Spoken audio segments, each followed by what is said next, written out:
welcome all of you in Westin Nusa Dua Bali. In a very short moment, we're going to start our seminar today. So all ladies and gentlemen, you may have seated, please.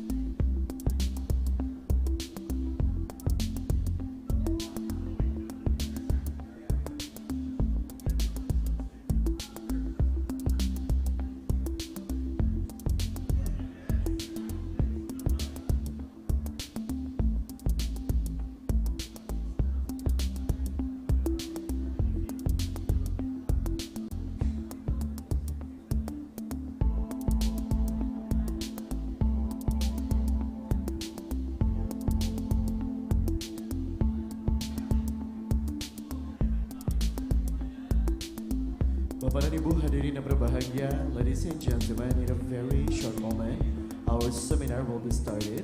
So we would like to invite all the audiences and all participants to enter the seminar room and may have seated, please.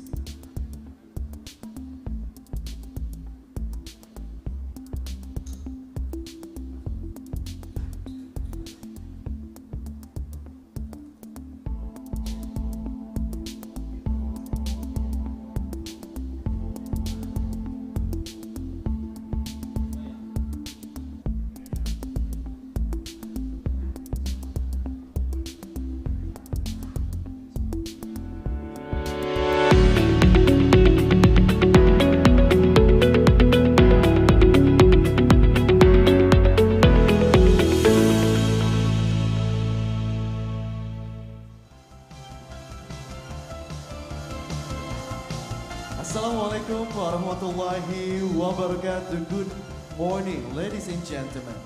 Selamat pagi, salam sejahtera untuk kita semua. Om Swastiastu, Namo Buddhaya, salam kebajikan.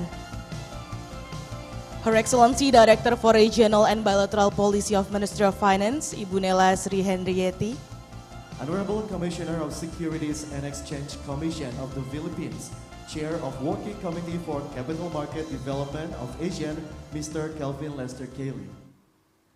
Our prominent panelists and moderators, distinguished guests, ladies and gentlemen.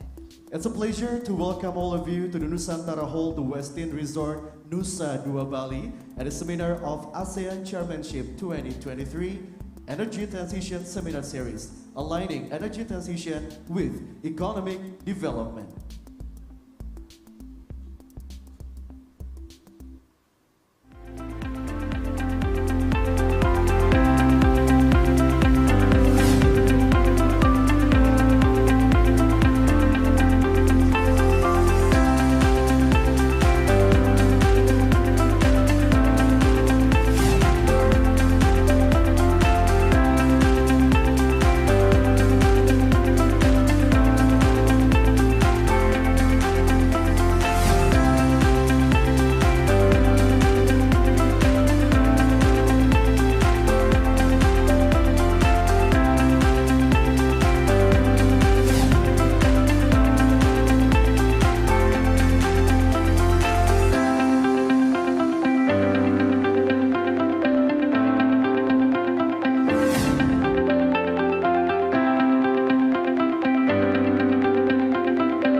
So ladies and gentlemen, first of all, let me introduce ourselves to all of you.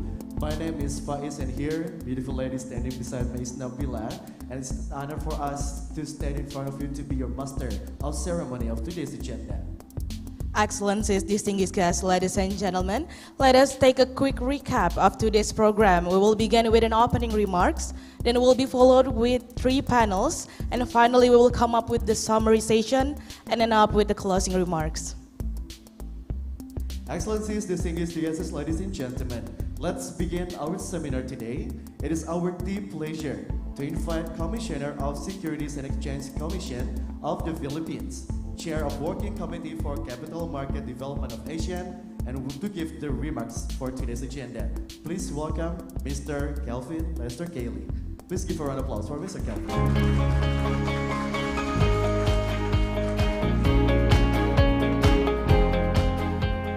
Hello. There, it works.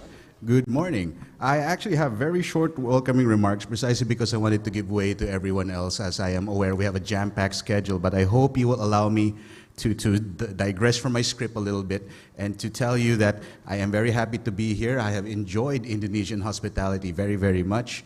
I recently had last night something called soup buntut, which was fantastic. So I remember that very vividly. So with that, I just want to say thank you for the gracious, gracious hospitality. And a very quick comment in relation to my tie, because the topic today is related to sustainable finance, energy transmission. Commissioner Amatong and myself have worn green ties in honor of this particular event. No? So just wanted to point that out to everyone. And I noticed the lovely Ibunela is also wearing a green batik, so also in theme. So it looks like we are all aligned today. And on that note, before my speechwriters get angry at me, I will now read my very short opening remarks. So good morning, everyone. On behalf of the SEC Philippines, I would like to sincerely thank Indonesia for hosting the in-person ASEAN meetings and seminars to kick off 2023. We commend the hard work that went into the logistical preparations of these meetings, and we sincerely appreciate the warm hospitality we received upon our arrival in Bali. The SEC Philippines understands the critical role of the ASEAN members in ensuring positive social and environmental impacts on our road to regional economic progress. Thus, we seek to improve our understanding of various topics to make informed and carefully deliberated decisions for the ASEAN's collective good. Our support and participation on working committees such as the ASEAN Capital Market Forum and the Working Committee on Capital Market Development, especially for initiatives and their sustainable finance, are proof of this. So the seminar for this morning on energy transition mechanism will discuss the following topics: energy transition as a common agenda across the ASEAN member states, the challenges of early coal retirement, the importance of just transition pathways, and the future outlook of carbon financing in the context of energy transition. So once more, it looks like we will learn a lot today. Once more, we appreciate the efforts of our hosts as well as of the ADB in providing an avenue through which we can all develop our understanding on the subject of energy transition mechanism. Thank you very much, and I hope we all have a very fruitful day.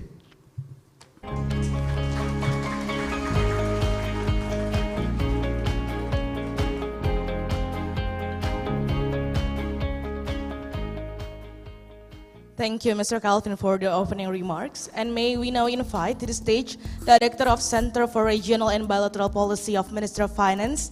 Please welcome Ibunela Sri Hendrieti.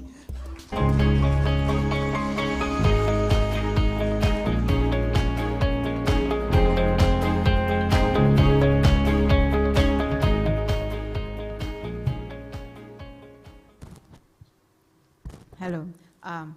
Good morning, and then thank you everyone, and thank you Pak Kevin to be here. And like Pak Kevin said, that we wearing green because we talk about sustainable finance and a green project and how we try to make our environment green. And then, but we have our background red. Actually, we see in the perspective the red is a lucky color, and then we hope our transition process never gonna be categorized as red. So yeah, that's why we have discussion to make our environment green.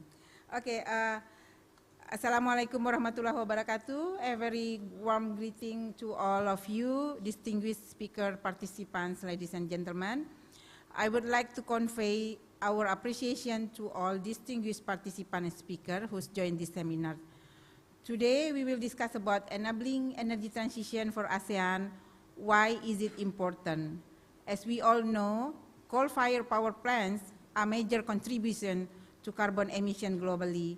According to International Energy Agency, coal power generation accounted for approximately 38% of global carbon dioxide emission from the energy sector in 2019. The use of coal as a source of energy has been criticized due to its high carbon emission and its significant impact on the air quality and public health. So the emission from coal power plants are considered as a major contributor to climate change and global warming. In order to achieve our Paris Agreement targets and net zero emission by 2060 or earlier, many countries have set targets to reduce or phase out their use of coal power generation, then increase their use of renewable energy power generation. Indonesia is proud to be among committed countries in climate action. As a result, Indonesia put a high priority to reduce carbon emission from coal and prepare concrete policy to cope with that. Alongside with the Asian Development Bank, thank you ADB, to support a true energy transition mechanism. This effort seems to be realized soon. The ETM approach combines concessional and competitively priced market funds as a low-cost financing package that can incentivize accelerated retirement or repurposing of coal power plants, we call it as CFPP, and scale up replacement clean energy technology. ETM provide locally tailored, replicable, scalable, market-based, and fair means to accelerate the transition to clean energy in just and affordable manners.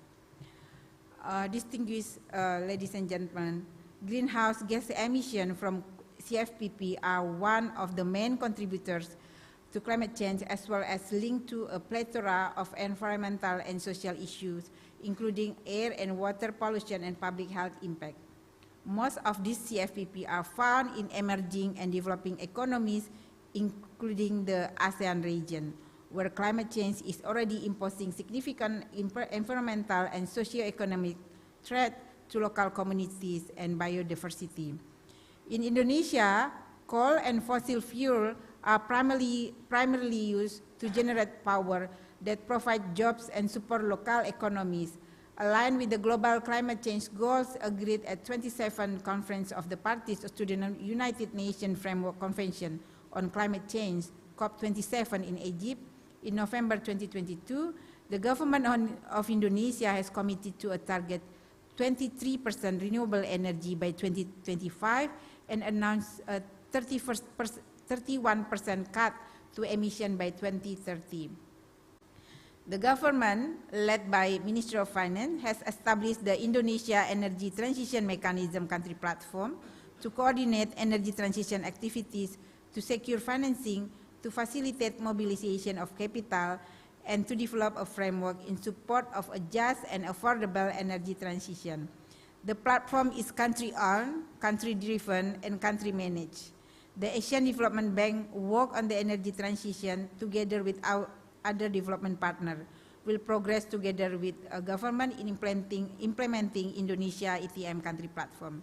Since then, we have taken significant steps toward making ETM a reality.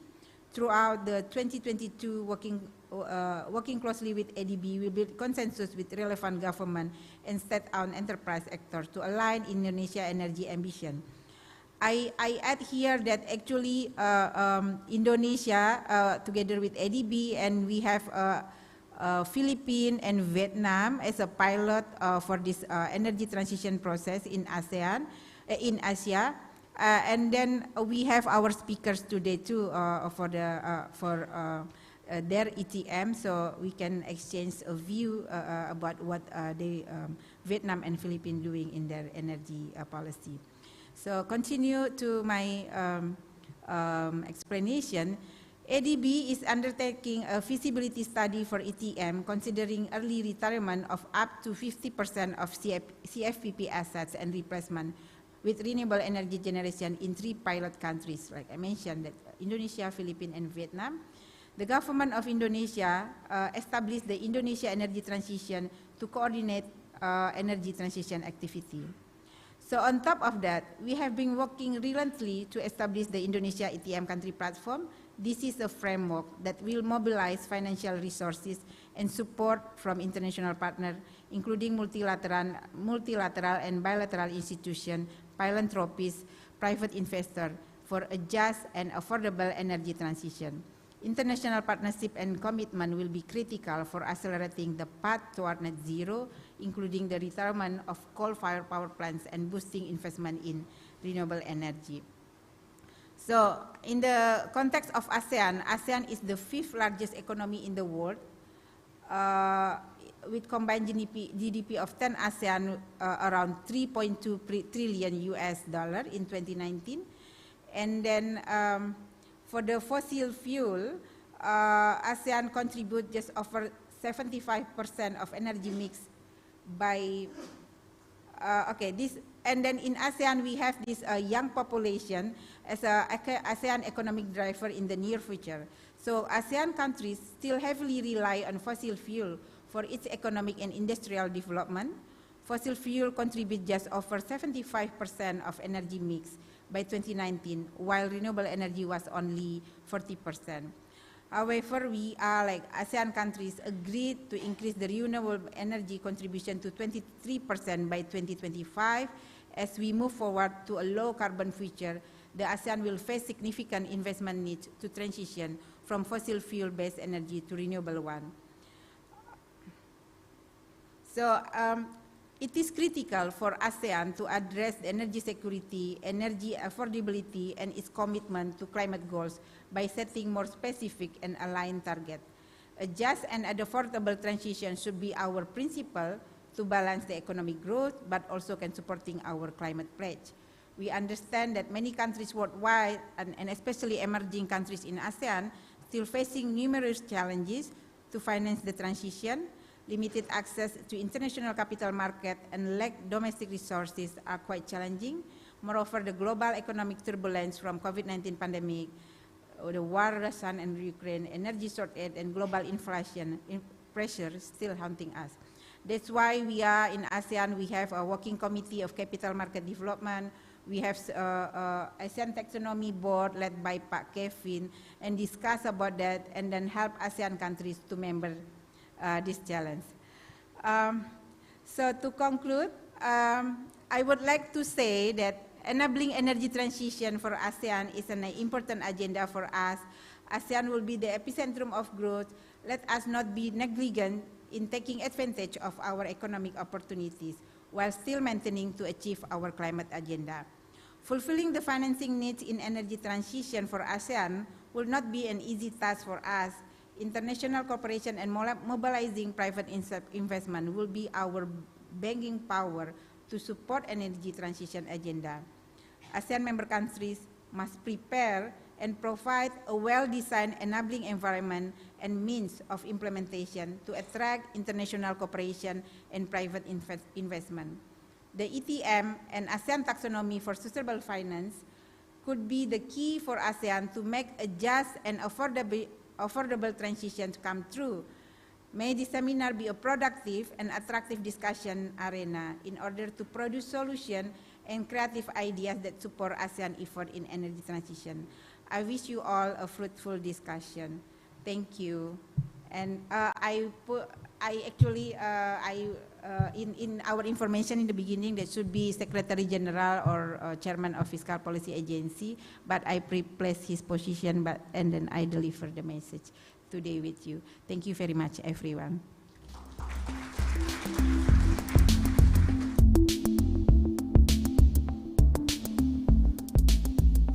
Thank you, Ibu Nela, for the opening remarks. Excellencies, distinguished participants, ladies and gentlemen, we will shortly begin the panel discussion. At the first panel, we will discuss about the introduction and roundtable of energy transition mechanism in ASEAN countries. Before we start, let me introduce our moderator for the first opening panel, ladies and gentlemen. She is Ms. Mutia Khairani. She has 15 years of experience in multi-stakeholder coordination and management of development projects portfolio across Asia. And she is currently ADB's focal point for the energy transition mechanism engagement in Indonesia. Prior to joining ADB, she works as project portfolio manager in the WWF International Millennium Challenge Corporation and the Singapore government. And also our speakers, Ms. Architrandi Priyambodo, ETM Deputy Team Leader ADB, and then Mr. Joko Triharyanto, Senior Analyst on Sustainable Finance Fiscal Policy Agency, Ministry of Finance of the Republic of Indonesia, and then Mr. Marty Sikuya, Deputy Chief Finance Officer ACEN Philippines, and then Mr. Lawrence Ang, Managing Partner, Climate Smart Ventures. So ladies and gentlemen, here's our moderator and also speaker for today's agenda. Please give a round of applause.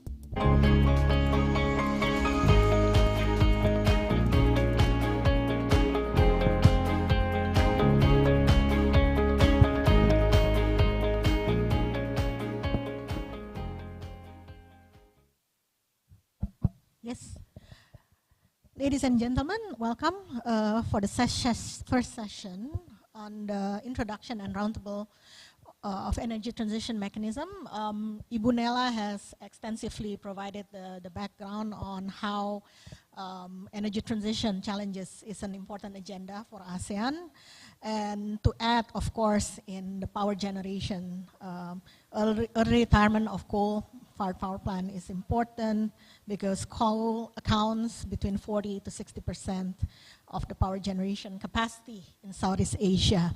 So in the first session, we will provide an introduction on the concept of energy transition mechanism to enable the transition pathways and its interlinkages with the financial system. So with us now we have on site Ms. Chitra Priambodo, who will open the session with the introduction, and then followed by Pak Joko, who will provide the Indonesian government commitment on the energy transition mechanism. And virtually we have Mr. Marty Sikia, Deputy Chief Financial Officer from ASEAN Corporation, which is the listed energy platform in the Philippines, with aspiration to be the largest listed renewable platform in Southeast Asia and the first asset-based ETN transaction. And we also have online Mr. Lawrence Ang, Managing Partner from Climate Smart Venture, who will provide an encapsulating view on energy transition around Asia. Without further ado, and in the interest of time, I'll pass on the floor to Ibu Chitra Priambodo for the first presentation, and the time is yours for 15 minutes. Thank you very much, Ibu Mutia Khairani, and also for the organizer of this event to invite me to provide the context of the energy transition mechanism.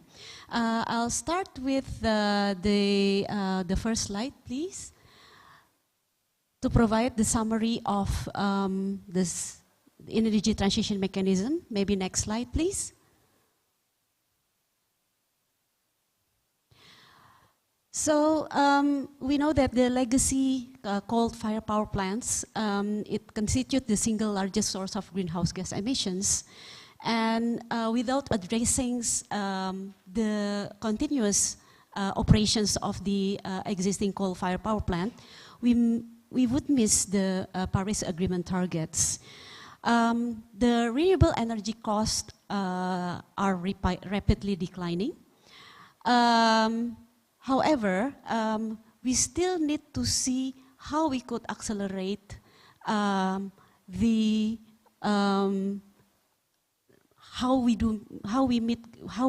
are we going to meet the Paris Agreement, because in the developing countries, for example, coal-fired power plants still have a long-term power offtake agreement, so it needs certain intervention.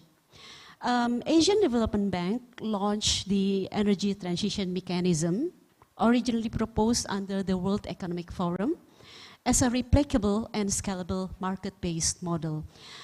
We are currently doing the technical feasibility study. In 2022, we had almost completed the feasibility study for the Indonesia.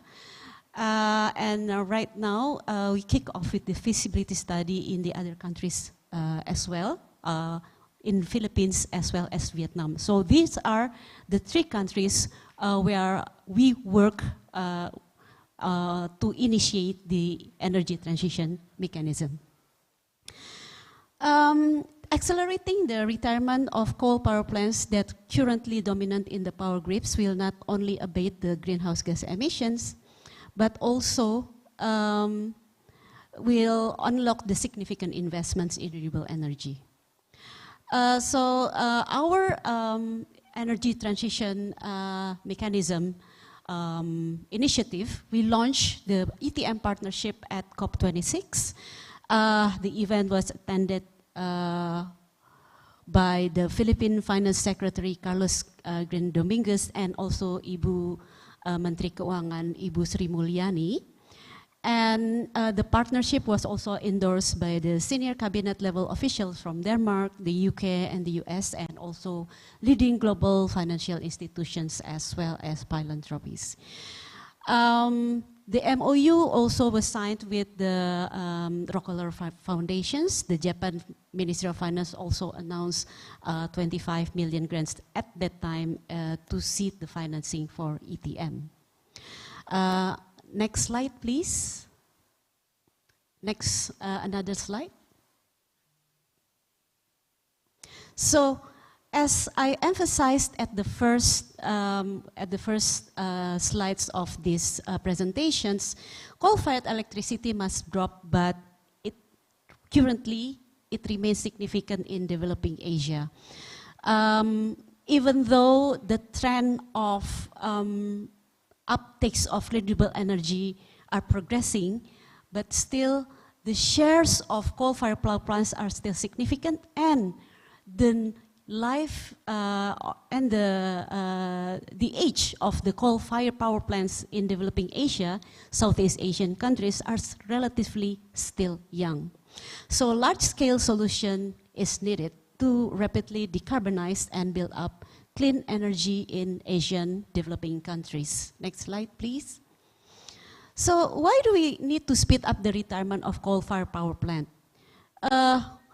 As we could see in the two diagrams on the slide, on the left side, as the business as usual scenario compared to the right side diagram, the reductions or accelerated retirements of coal-fired power plant could contribute significantly to reductions of the greenhouse gas emissions and also provide and create more space to the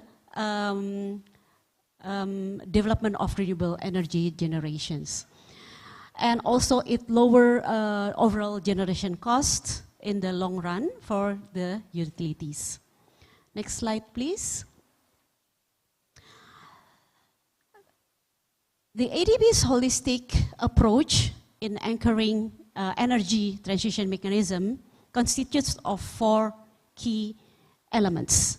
First, of course, is the people. The energy transition need to support the just transition, considering the people that support the energy transition as well.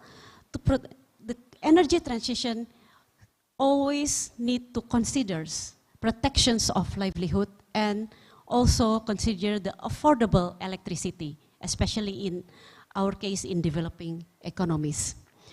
The next key important elements of our ADB approach in ETM is the policy, to support policies and regulations to accelerate energy transitions.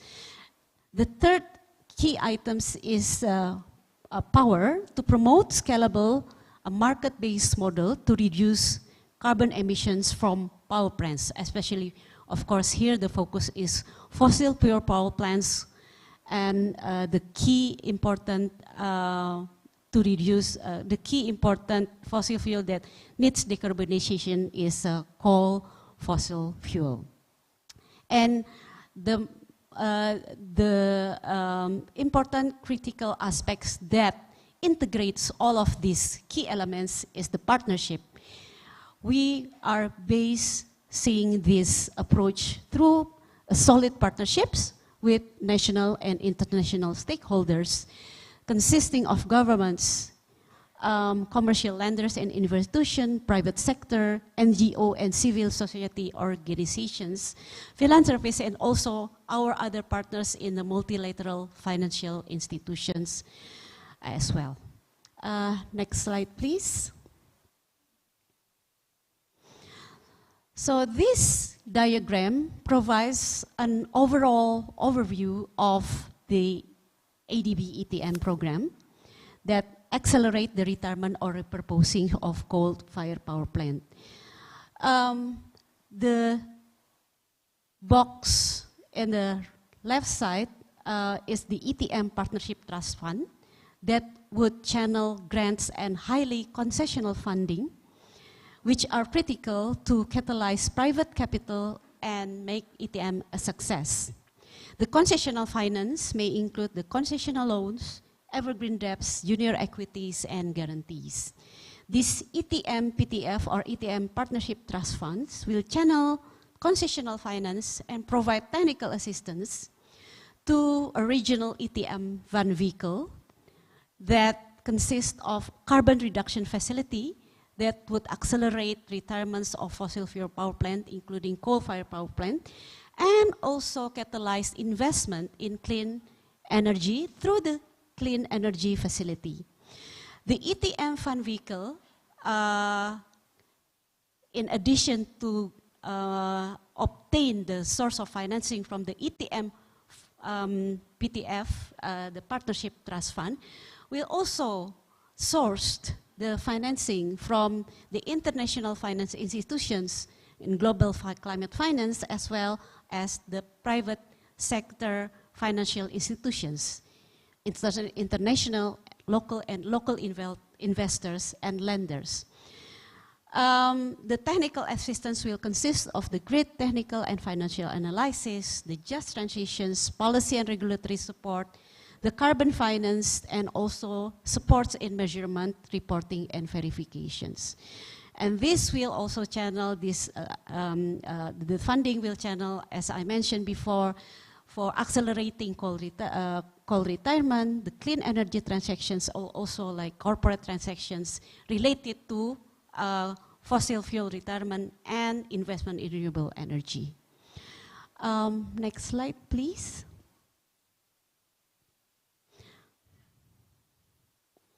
The feasibility study that we are conducting is investigating how best to tackle the large variety of key issues. The feasibility study starts with the project selections.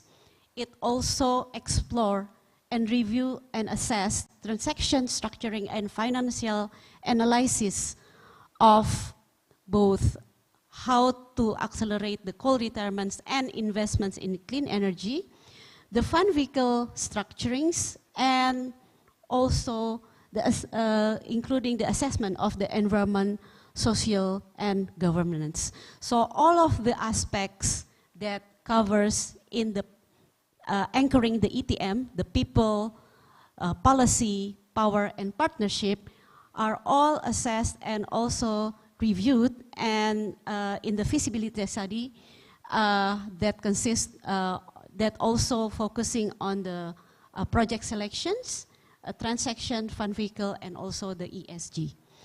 Next slide, please.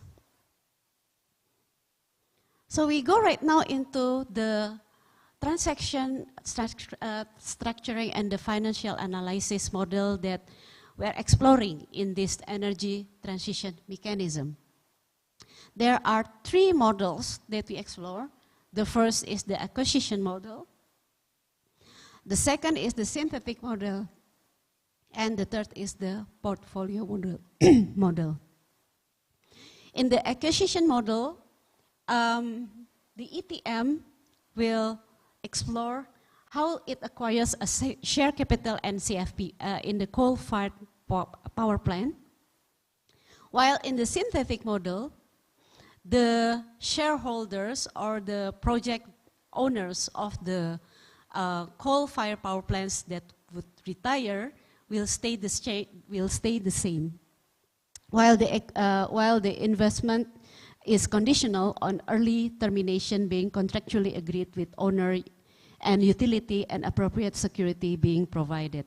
I will also explain on the synthetic model and the portfolio model in the next slides, as both synthetic model and portfolio model are the one that currently ADB are initiating and embarking in terms of transaction model.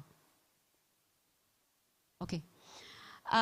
So these are the synthetic model as I have mentioned. And the next slide is this is just an examples of the models of the diagrams of the synthetic model. Next slide, please. This is the portfolio. In the portfolio model, what we are trying to develop is to provide like a corporate loan that linked to a sustainable or performance-linked transaction facility. So in terms of the difference between the synthetic and the portfolio model, the portfolio model that are currently being explored are using the state-owned facility, while the synthetic model are right now being explored to be piloted in the private sector. Okay. Next slide, please. So this is the last slides that we are going to that I'm going to provide as end of our presentations. Is that, of course, in terms of transactions, in accelerating the retirements, in accelerating also the investment in renewable energy, the things that we will need to really focus is how to address the people aspects of it, the social aspect of it, and the environmental aspect of it. So this, all of these aspects are also focalized in the just transition activities that extend beyond the scope and implementation timeframe of ETM. The just transition assessment are being explored and also assessed at the asset level, the community level, subnational level, the national level, and regional level. So this generation considers at the regional level, it considers the geopolitical context, the enabling environment, including the policy frameworks, the education systems, and economic structures, versus at the asset level, at the smallest level, the JT activities always also look into this into the project by project specific basis, the employers and the employees interactions, and how it could sustain beyond the retirements of the asset itself. So together with these ADB's social and environment safeguard, the just transition provides support for workers, communities and regions impacted by the interventions of the ETM and associated projects while preserving the environment. So I think by this slide, I end my presentation. Thank you.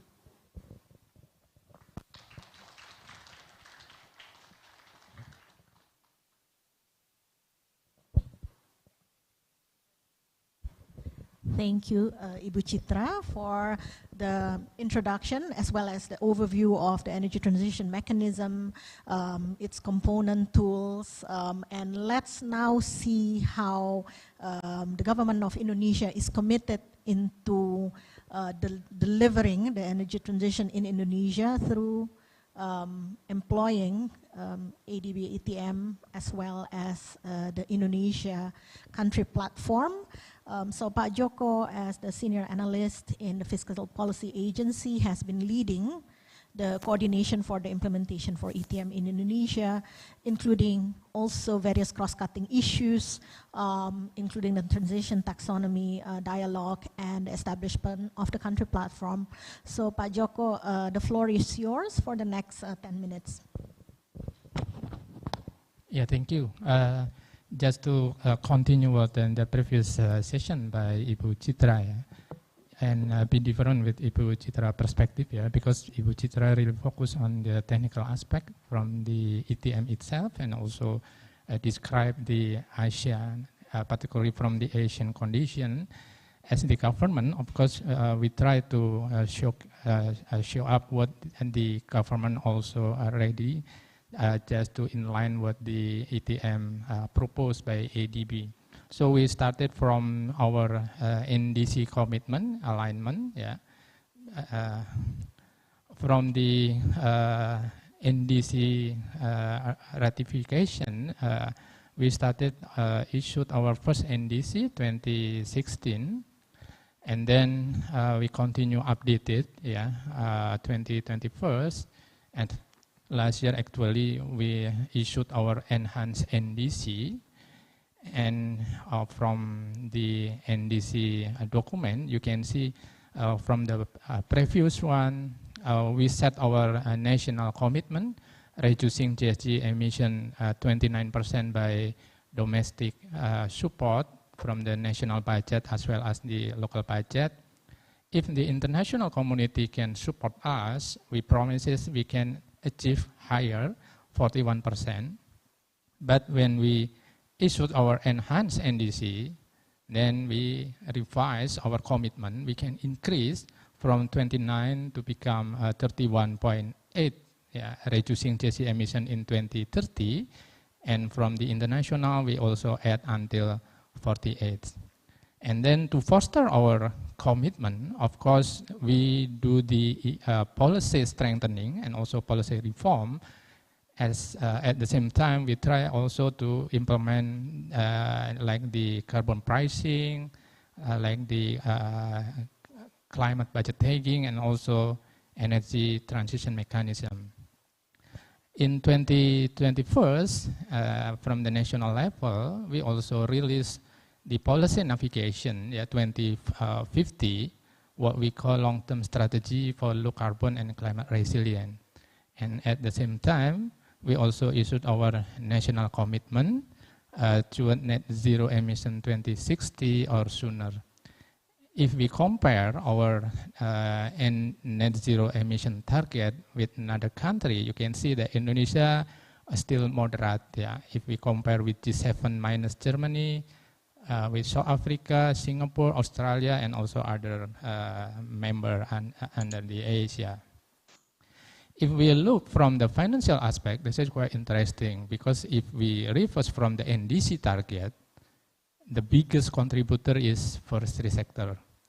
But if we look from the financial investment, we can see that the energy particularly and also transportation is the biggest investment. So from this phenomena, we think that the policy are needed to ensure funding are met. And this is not only talking about the contribution from the national budget. Why we really focus from the energy, actually why we really focus from the CFPP, coal power plant, because if we look from the power sector overview in Indonesia, the total electricity consumption during last year increasing very sharply. And if we look from the share, coal from the generating mix also increased very sharply and dramatically from 44% to become 65%. So for the policymaker, for the government, this is like our challenge. When we commit achievement and NDC, when we commit to meet with the energy transition achievement, but at the same time, we still face like the share of coal still high, regulatory environment, and also infrastructure, particularly on the electricity sector. But from the national perspective, we really commit, because we think, we are really confident when we discuss with MDBs like ADB. We think that the ETM could be addressed, could be overcome the energy transition challenge. Because through the ETM, we have like a double benefit. One side, we can shortening the economic life of CFPP project. We can do like the early retirement of coal power plant.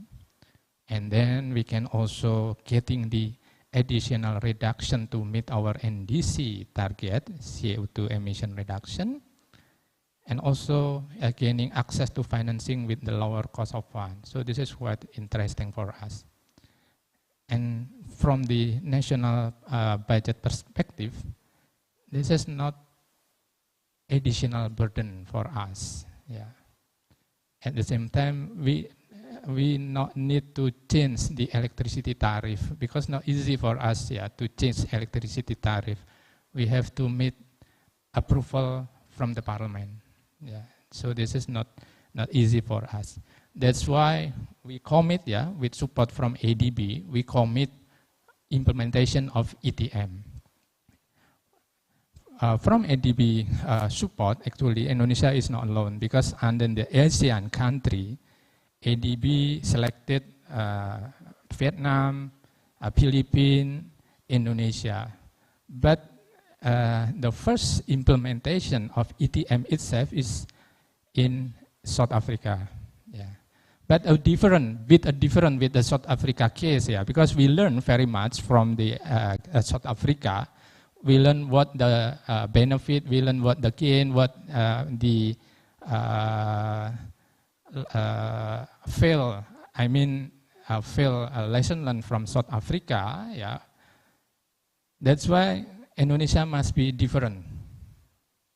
So the first direction for our minister, please put the national entity as the center of ETM. Because this is the ETM Indonesian platform. This ETM will be driven by Indonesia case, Indonesian government, not driven by the international community. That's why the first action, the first direction for our minister, we appointed PTSMI as the ETM country platform. So this is the uniqueness of Indonesian ETM case. Through this, our regulation, ministerial regulation, we appointed PTSMI as the official ETM country platform manager.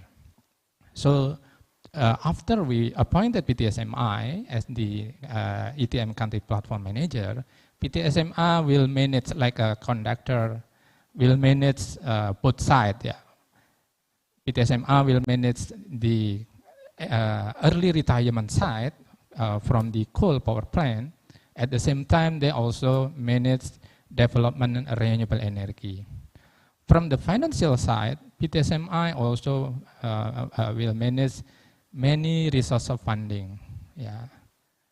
From the commercial, domestic, because we also deal with the INA, Indonesian Sovereign Wealth Fund. From the government itself, because we deliver the government facility to PTSMI, because PTSMI is the institution under the Ministry of Finance, official institution under the Ministry of Finance, like a special mission vehicle under the Ministry of Finance. So when we appointed PTSMI, of course, we can deliver the government facility through the PTSMI. And PTSMI also can deal with the philanthropy, they can deal with the MDBs, they can deal with the impact fund, and after they manage all those source of fund, they can give the facility, the comprehensive facility, like a de-risking facility, equity, concession and loan, etc. And then they deal with the PTPLN, they deal with the IPP, they deal with the other institution. They offer to different services. Priority, of course, we promote coal power plant, early retirement, rather than developing renewable energy. Why? Because currently, easy for us as a government to develop renewable energy, because this is already common. So many financial institutions is already know very well about how to support development as renewable energy. But very difficult to get the financial resource to support coal decommissioning, coal repurposing, early retirement. That's why on the Indonesian ETM project, we give the priority first, ultimate priority to promote early retirement financial support rather than development renewable energy. So when the PTSMI deal with several institutions, they can give the PTSMI grant, loans, investment guarantee, and etc. But as the ETM from the comprehensive perspective, of course, like Ibu Citra already present, ETM itself is not discussed, is not talking about the financial aspect. When we discuss about the ETM, we talk about a very comprehensive dimension. We talk about the worker, we talk about the transition green job, we talk about the environment, we talk about the social aspect, yeah, we talk about the next generation aspect, we talk about the education aspect. That's why we conduct like a CESA. So we are really thank you from the ADB support, because through the ADB support, we can implement CESA, aligning with the ETM activity. So with the CESA, Strategic Environment and Social Assessment, now we prepare a very comprehensive assessment, yeah, how to deal with the environment damage, the environment aspect, we deal with the social aspect, and also from the technical worker aspect, how to transfer the current worker under the CFPP, and then after we early the coal power plant, how to transform from the fossil job to the green job. Yeah. And we also align, we also invite, we also engage so many participation from the non-state actor. We invite CSO, we invite academia, we invite the many stakeholders, and then we deal with them. We hear their voice, because this is like the Indonesian legacy, not only for the next generation, but also to the world. So through the ETM, this is the Indonesian legacy to the world. Thank you. Thank you so much, Pak Joko. I think we really learn about how Indonesian government work, together to set out the foundation through the platform to make it really inclusive, and eventually it will crowd in investment to really accelerate the retirement of the coal as well as the renewable energy scaling up.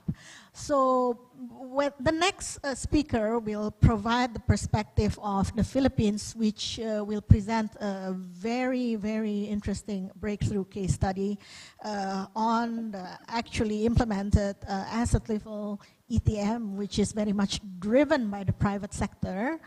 And with that, we will bring ASEN Corporation, Mr. Marty Sikia, Deputy Chief Financial Officer, who is actually coming from Barclays Capital, Deutsche Bank, and Nomura, who lead the deal team in the execution of the ETM in the South Luzon Thermal Energy Corporation coal plant. And Mr. Sikia, the floor is yours for the next 10 minutes.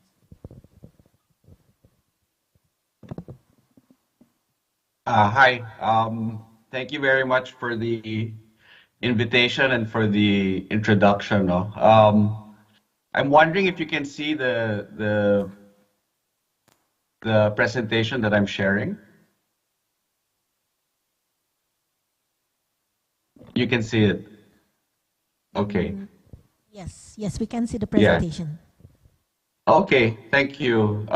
Good morning, everyone. So I'm Marty Sikia from ASEN. I'll give a brief introduction on ASEN. Well, ASEN is the renewable energy platform of the Ayala Group of companies.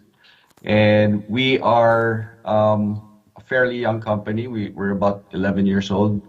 And at the moment, we've grown quite quickly, and we're now a 44 gigawatt capacity company with presence in Philippines, Australia, Indonesia, Vietnam.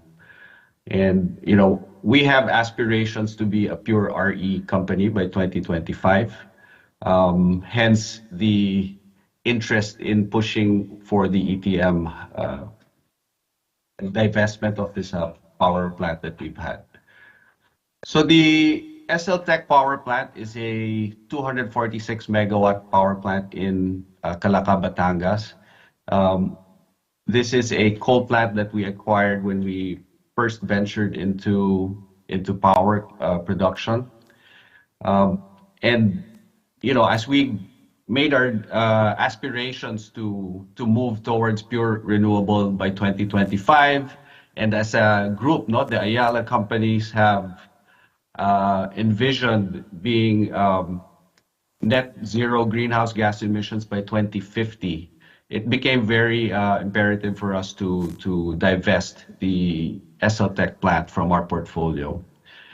Now, when we were looking at ways to divest the power plant, we've looked at options such as purely selling the power plants to other investors. However, our board, as well as our renewable and ESG investors, expressed concerns about divesting the plant and moving it to other investors or other owners that may have different objectives with the plant and not run it properly or transparently, and perhaps even contribute more to the increase in the greenhouse gas emissions in the country and globally.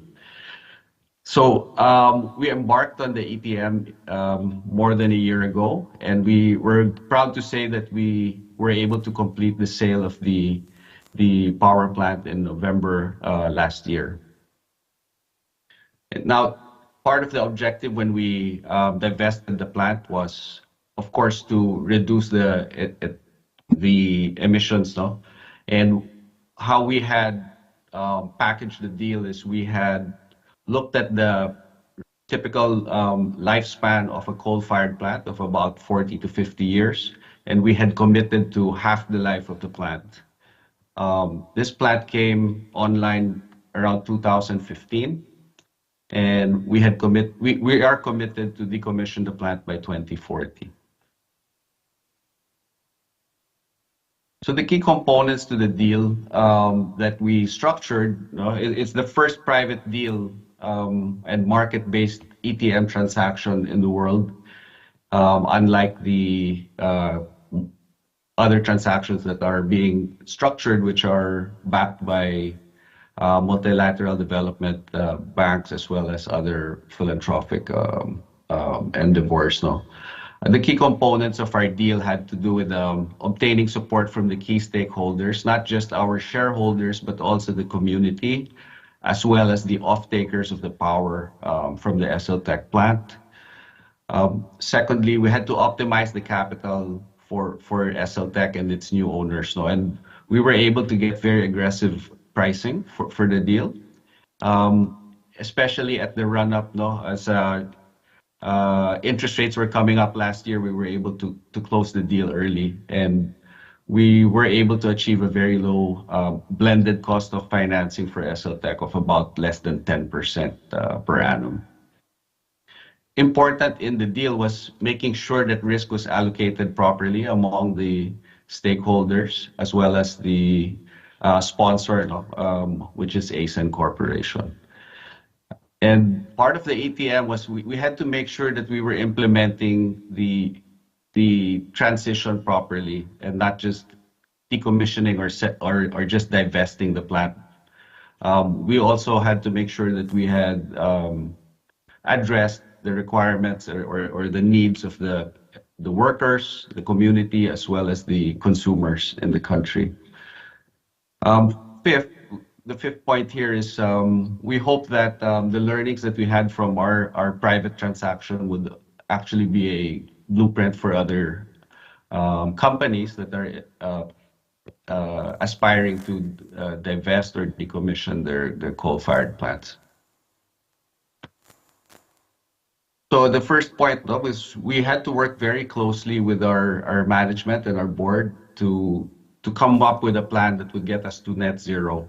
And the SLTech plant was also very valuable to ASEN because of the location of the property. So we, as part of our plan, we also looked at ways to make sure that the transmission access will be something that we can have security over later on in the life of the deal. And again, we work very closely with different anchor investors, major banks, insurance companies. We did a whole roadshow and spoke to a lot of investors to try to get them interested in the transaction. And I think we were very fortunate that BPI and RCBC, who are among the first Filipino banks that had policies against funding coal, actually took time to understand the ETM and decided to help us and to carve out a separate category of funding, which is an energy transition financing category, which allowed the bank then to justify lending to the ETM project. And thirdly, we work very closely with our SL Tech workforce. We're making sure that the 200 plus employees that continue to be employed by the new owners are actually reskilled, and we give them opportunity to find gainful employment even after the decommissioning of the plant. Now, very key in our transaction was we had to do it in terms of building blocks. So there was 10 billion pesos of senior debt at the project plant. And what we did with BPI and RCBC was to recapitalize the plant. We were able to raise from them 13.7 billion, increasing the leverage of the plant. And the 10 billion was used to refinance the existing lenders. And 3.5 billion of that amount was used to retire common shares that were held by ASEN. So the shares went back, the funds from the retirement went back to ASEN, and this is part of the funds that we redeployed for our renewable portfolio. Now, we were also able to raise new equity from a different group of investors. No? So ASEN held redeemable pref shares in the entity, and we were able to attract and convince GSIS, which is a government pension fund, as well as Insular Life, which is a local insurer, to participate in the transaction. But I think also key to the deal was there was a new entity created called ETM Philippines Holdings, Inc.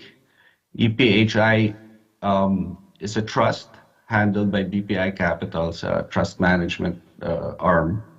And they put together private investors, high net worth individuals, as well as institutionals that had formed the piece that would buy the remaining redeemable pref shares, as well as the common shares held by ASEN. So in November 2022, we actually made that final sale of shares to EPHI. Thirdly, as I mentioned, the risk allocation was an important part of making this deal work. The banks had to make sure they were getting paid. The shareholders had to have a visibility on the that coupons and dividends that they would get from their investment. So very key to this structure was the comfort that investors got from ASEN. So ASEN will continue to purchase the power from SL Tech, and ASEN will also supervise the 200 plus SL Tech employees. So there is an O&M agreement, and there's also a administrative and management agreement where we offtake the power from SL Tech. And that purchase of the power actually gives us the ability also to service our supply contract to other to our off-taker of power and our customers. And I think very key here, I mentioned earlier, there is a call option where ASEN can actually buy back the plant in 24. Actually, the call option is from 2031 till 2040, where if we're able to figure out new technology that could replace the coal plant or the coal technology, we can accelerate that. We can also make sure that by 2040, as we committed, we can buy back the plant and actually switch it off ourselves if that's what's needed. Now, counter to that, the investors had a put option on their redeemable pref shares. So this sort of gives the institutional investor some certainty that they would be able to get their funds back by 2040. In terms of the just energy transition, as I mentioned, this is all about either decommissioning the plant or repurposing it to new technology. But we're also highlighting here that, as ASEN is a pure RE developer and we have strong ambitions to grow our portfolio to 20 gigawatts by 2030, we will replace the SL Tech power with pure renewable generation. In terms of workforce evolution, as I mentioned, we're reskilling the people there. We're also giving them opportunity to work in some of our other plants so that they continue to learn and to reskill themselves. Now, in terms of the community, had we just sold SL Tech or just switched it off, there would have been an impact to the community there. But through the ETM, we're able to transition more moderately and gradually, and we're able to continue paying taxes to the local government and supporting the communities there. In terms of the other part, we actually are hoping that we can work with other stakeholders and continue to teach them and work with them on other ETM initiatives. Now, in terms of creating other opportunities, we're very open to sharing our experience with other players that have ambitions also to divest and to try to look at other ETM type solutions outside of the multilateral or government-led initiatives. Now, in terms of the transaction for us, from our point of view, the deal was a 17.4 billion peso deal. That's about $315 million equivalent. Of that, we were able to raise 7.2 billion proceeds to ASEN, which we will reinvest into new RE energy and RE generation. With that 7.2 billion, if we gear it up, that could translate to up to 600 megawatts of new solar farm capacity.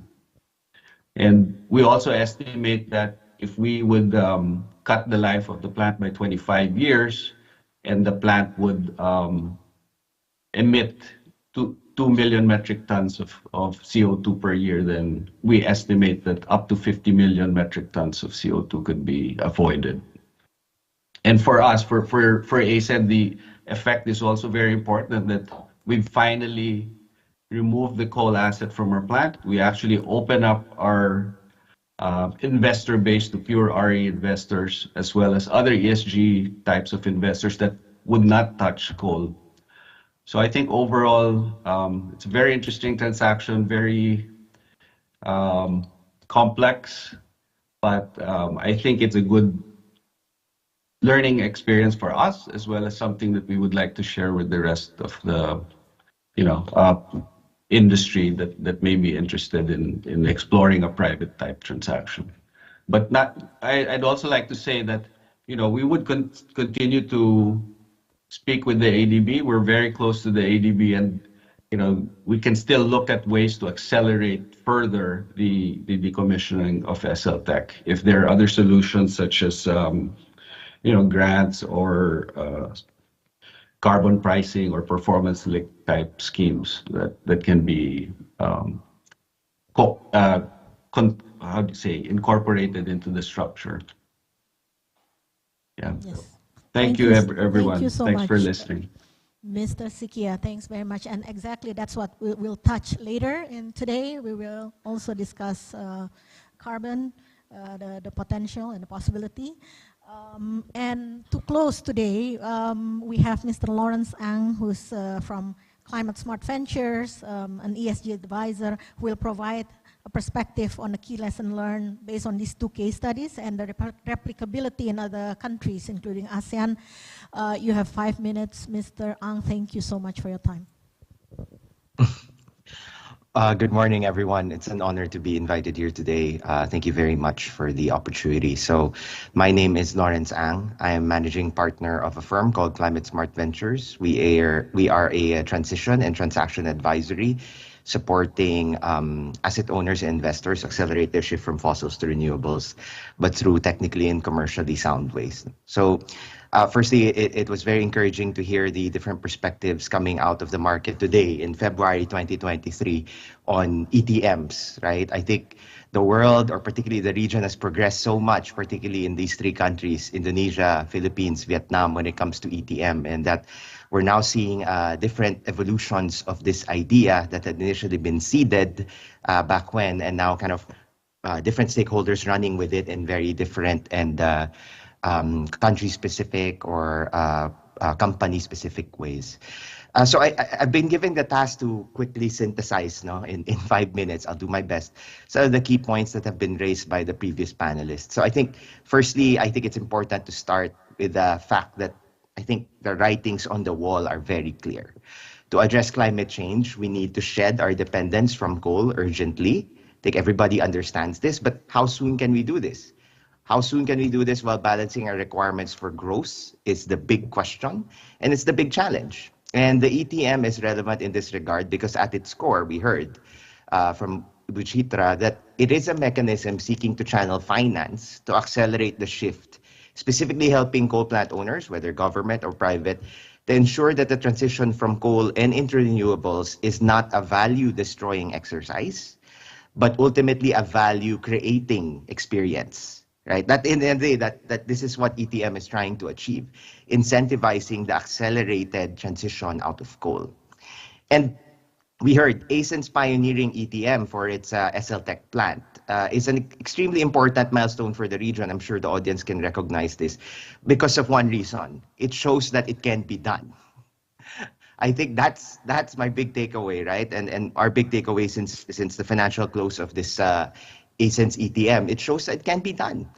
And it can be done if coal plant owners are able to align ambition, strategy, and finance in support of a broader push to shift away from coal and into renewables. By doing so, ASEN was able to design a way for themselves to transition out of its last coal plant in a financially but also technically viable way, with enough of that runway to realize the value it needs, but also ensure a just transition for its communities and workers. It was able to raise fresh funding to fuel its ambitious renewable energy plans. And indeed, that is a good blueprint for raising RE funding in this capital and interest constrained world. Right? So it's really brilliant. Now, you may say the ASEAN market is diverse, right? This might be difficult to replicate in other jurisdictions. Well, that's both true and false. No? Let's look at the Indonesia power markets and the Philippine power markets specifically. Sure, there are differences.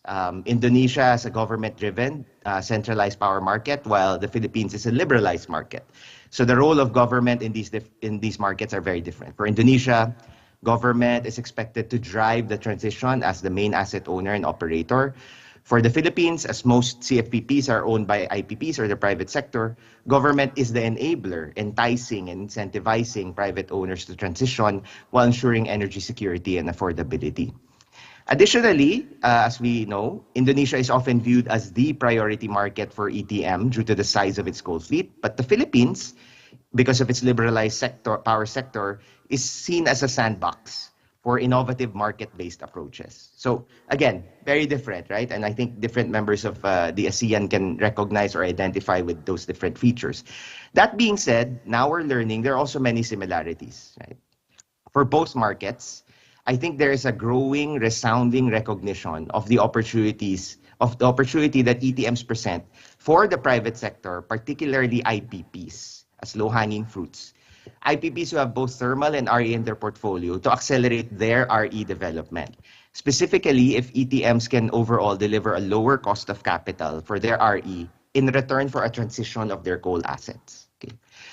Both markets are also concerned, and this is what we're hearing, that with all this talk on ETM, that they will hit a grid wall where at some point, despite our best intentions to transition, the grid will not be able to catch up with coal capacities being swapped out with renewables across on-grid and off-grid situations. So this is something quite urgent that we need to address in parallel with ETMs as well. So that's a similarity across these markets. But overall as well, investors are now looking to balance their engagement in ASEAN ETMs between taxonomy discussions and participation in actual deals. So I think some of the members of this audience may recognize this dilemma, right? To quote one transition investor we regularly interface with on opportunities on ETM, to quote, he said, "At this point, we stand to learn more from participating in the right transition deal than try to describe the perfect deal that doesn't exist yet." So I think this is quite an interesting comment coming out of this market. And lastly, I guess I was asked to provide some lessons, picking up from some of the inputs of the panelists and our experience and observations in the market on ways that we can move forward in the ASEAN on ETMs. I think first one, quite importantly, is that the perfect is the enemy of the good, right? Every deal will be unique. Every coal retirement, transition to renewable transaction will be unique and different. So there is some value in supporting and mobilizing resources towards early action and first movers who already want to get it done, right? And that way, that can then inform the bigger design of what we're trying to achieve at a country level. Second lesson that we're also learning, more on the investor side, is that taxonomies and regulators can and should enable first movers by providing sufficient guidance and incentives for companies already looking to undertake this shift early. This includes engaging local lenders and investors as well, who we are increasingly seeing as very eager to participate in such deals. Case in point, the ASEAN ETM example. Local banks and investors need to be recognized for their deep relationships with local CFPP owners and their deep understanding of local risk. And I think this could blend really well with international commercial capital and multilateral funding as well. And I think lastly, and this cannot be emphasized, right? The more we get this done, the more efficient the market will be, the more impactful and meaningful it will be. So the message, I think, is clear. We need to start finding ways to de-risk first movers and allow them to maneuver and identify the most value-optimizing and value-creating pathways to execute a transition. And I think we heard this from our colleagues in the Indonesian government, ASEAN, but also we are hearing this from other IPPs and brown corporates in the region. They need to be given the driver's seat to navigate their own value optimization and value creation through ETMs. And the job of the broader ecosystem is to de-risk them, to allow them to come out into the light, to start developing and executing these projects so that overall we continue to build this momentum and this learning towards scaling ETMs and address the future of CFPPs sooner rather than later. So with that, we're extremely bullish with how the ASEAN market is quickly evolving to adopt ETMs to accelerate its shift out of coal. And we, I think, are continually interested in working with different players from the buy side, sell side, investor and asset owner space to get this going in the most value optimizing and value creating ways. Again, thank you very much for inviting us, and we look forward to the dialogues. Thank you so much, Lawrence, for a very concise and sharp concluding remarks. With this, I'll close the first session, and I hand over the session to MC to move on to the next one. Thank you, panelists. Thank you so much, Ibu Rani. Boleh, Bapak dan Ibu, please give a round of applause for our moderators and also speakers for today's the very first discussion panel. Ladies and gentlemen, before we're proceeding to the next panel discussion, we'd like to inform you to all participants that we provide you a refreshment, also coffee, in front of the ballroom area or the foyer area, so you may take it alternately in the middle of the discussion panel later. Distinguished participants, ladies and gentlemen, after we'll talk about the energy transition mechanism and its implementation in Indonesia and in Philippines, we will come to the second panel that will talk about the transition, finance, taxonomy, and standard. But before we start, let me introduce our moderator for the second panel, Mr. Muhammad Sani Ismail.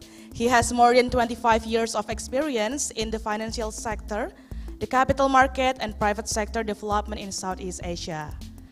Coming with him, the first speaker will be Ms. Lim Bei An, the chair of the Working Group on Plus Standard and Transition Standard of the ASEAN Taxonomy Board, Monetary Authority of Singapore. The second will be Mr. Epiro Luis Amatong, the former Commissioner Securities and Exchange Commission of the Philippines. And the third speaker will be Mr. Phi Chi Chung, the Director General State Securities Commission of Vietnam. Please welcome the speakers and the moderators. Please give a round of applause, everyone.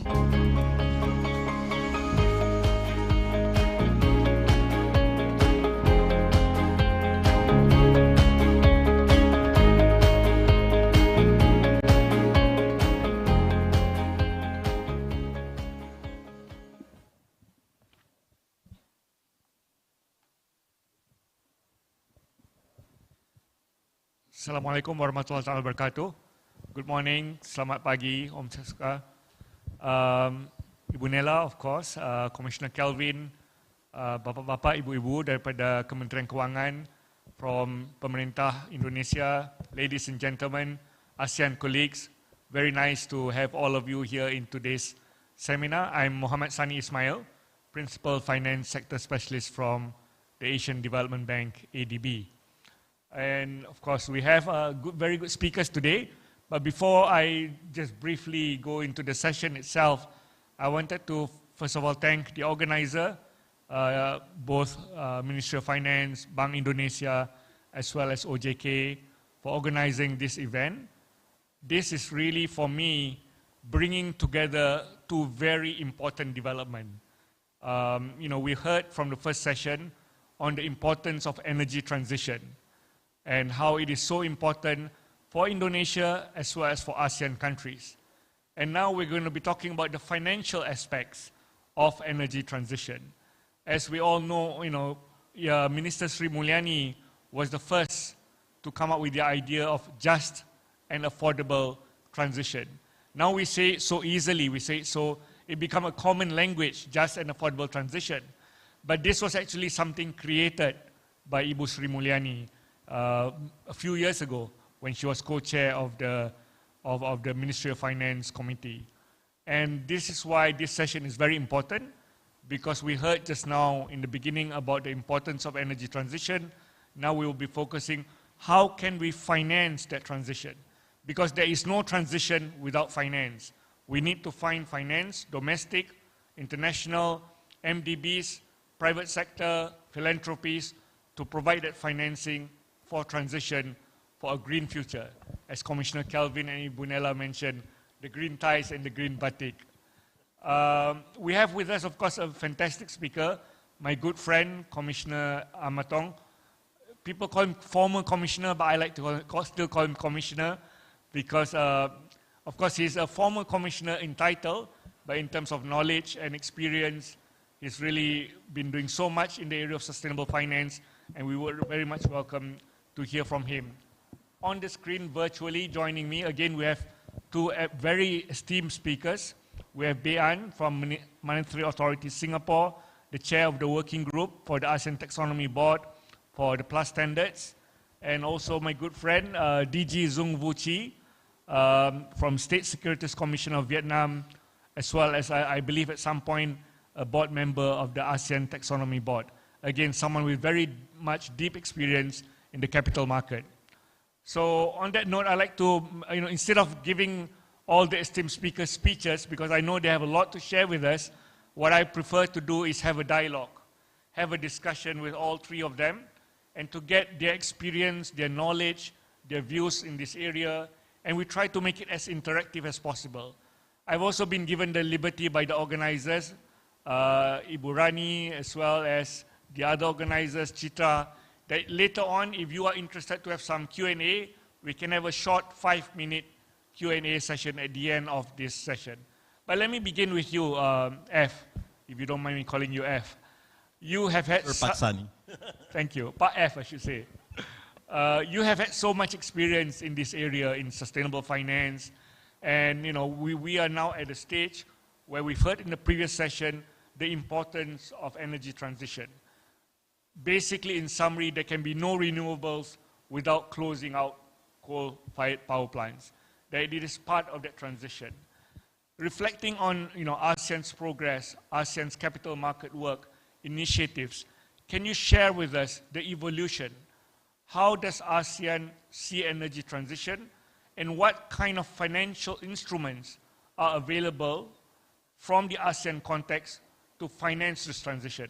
Again, because without financing, there won't be just an affordable transition. Thank you very much for your questions, Pak Sani. And I also want to underscore the points made in the first panel, and the most important point, which Pak Sani just summarized. But I think it's very important for all of us to remember. We cannot achieve the goals of the Paris Agreement. We cannot achieve net zero just by investing in new renewables. We must find a way to have a just, orderly, and affordable transition away from our existing coal-fired power plants. So it's not just about investing in new renewable, it's also finding a way to have an orderly drawdown of coal. But I also want to highlight some of the points made in the first panel, and I think Pak Joko had a very interesting point. He said it was easier to find funding for new investments in renewable and harder to obtain funding for early coal retirement.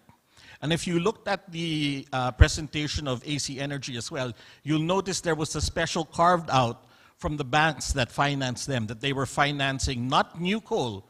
Those banks had committed to not funding any new coal investment, but they were prepared to provide loans for energy transition. And this kind of shows the development, as you were asking, Basani, of our thinking around financing a just transition. Way back in 2016, 2017, when the ASEAN Capital Market Forum started developing the ASEAN Green, Social, and Sustainability Bond Standards, these first few standards were based on the ICMA, International Capital Market Association, Green, Social, and Sustainability Principles. These were use of proceeds bonds. And so the key determinant was how were you going to use the money that you were raising with these bonds. And these use of proceeds had to be very specifically for a green purpose, for green bonds, or for sustainability bonds, social and green purpose. And at that time, the big concern was greenwashing, pretending to raise money for a green purpose, but not actually doing it, not disclosing the true purpose of your bonds. And in order to make ASEAN Green acceptable to the international community, very early on, ASEAN, all 10 countries agreed that for ASEAN green bonds, fossil fuel power would be excluded as a use of proceeds. And that brought us attention. We were the first region in the world that specifically said we would not finance any fossil fuel power through the issuance of green bonds. But as we just said a while ago, you can't just finance renewable energy. You also have to find a way to fund the transition away from coal, the accelerated closure of coal-fired power plants. So we always had that in mind. And last year, working together, all 10 regulators from all 10 ASEAN countries, under the chairmanship of the Securities and Exchange Regulator of Cambodia, issued the ASEAN Sustainability-Linked Bond Standards. And these standards are not dependent on a use of proceeds. They don't require that you have a purely green use of proceeds. They require that you have a KPI, a key performance indicator, that shows that you are transitioning towards a Paris-aligned future. And the question then becomes, how ambitious is that KPI?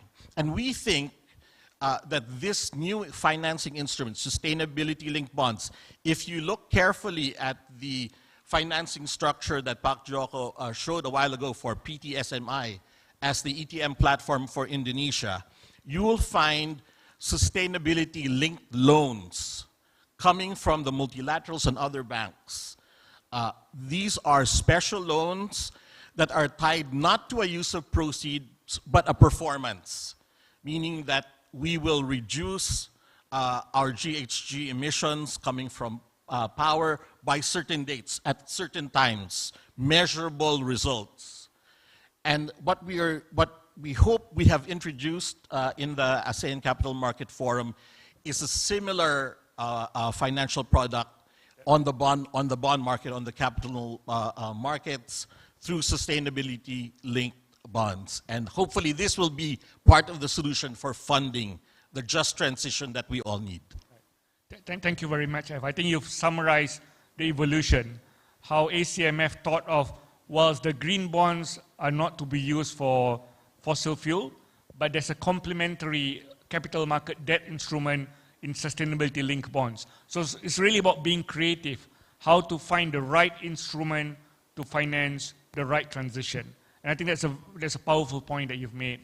If I can now go to the virtual speaker, I guess, Bayan, if you can hear us, we'd like to hear your perspective.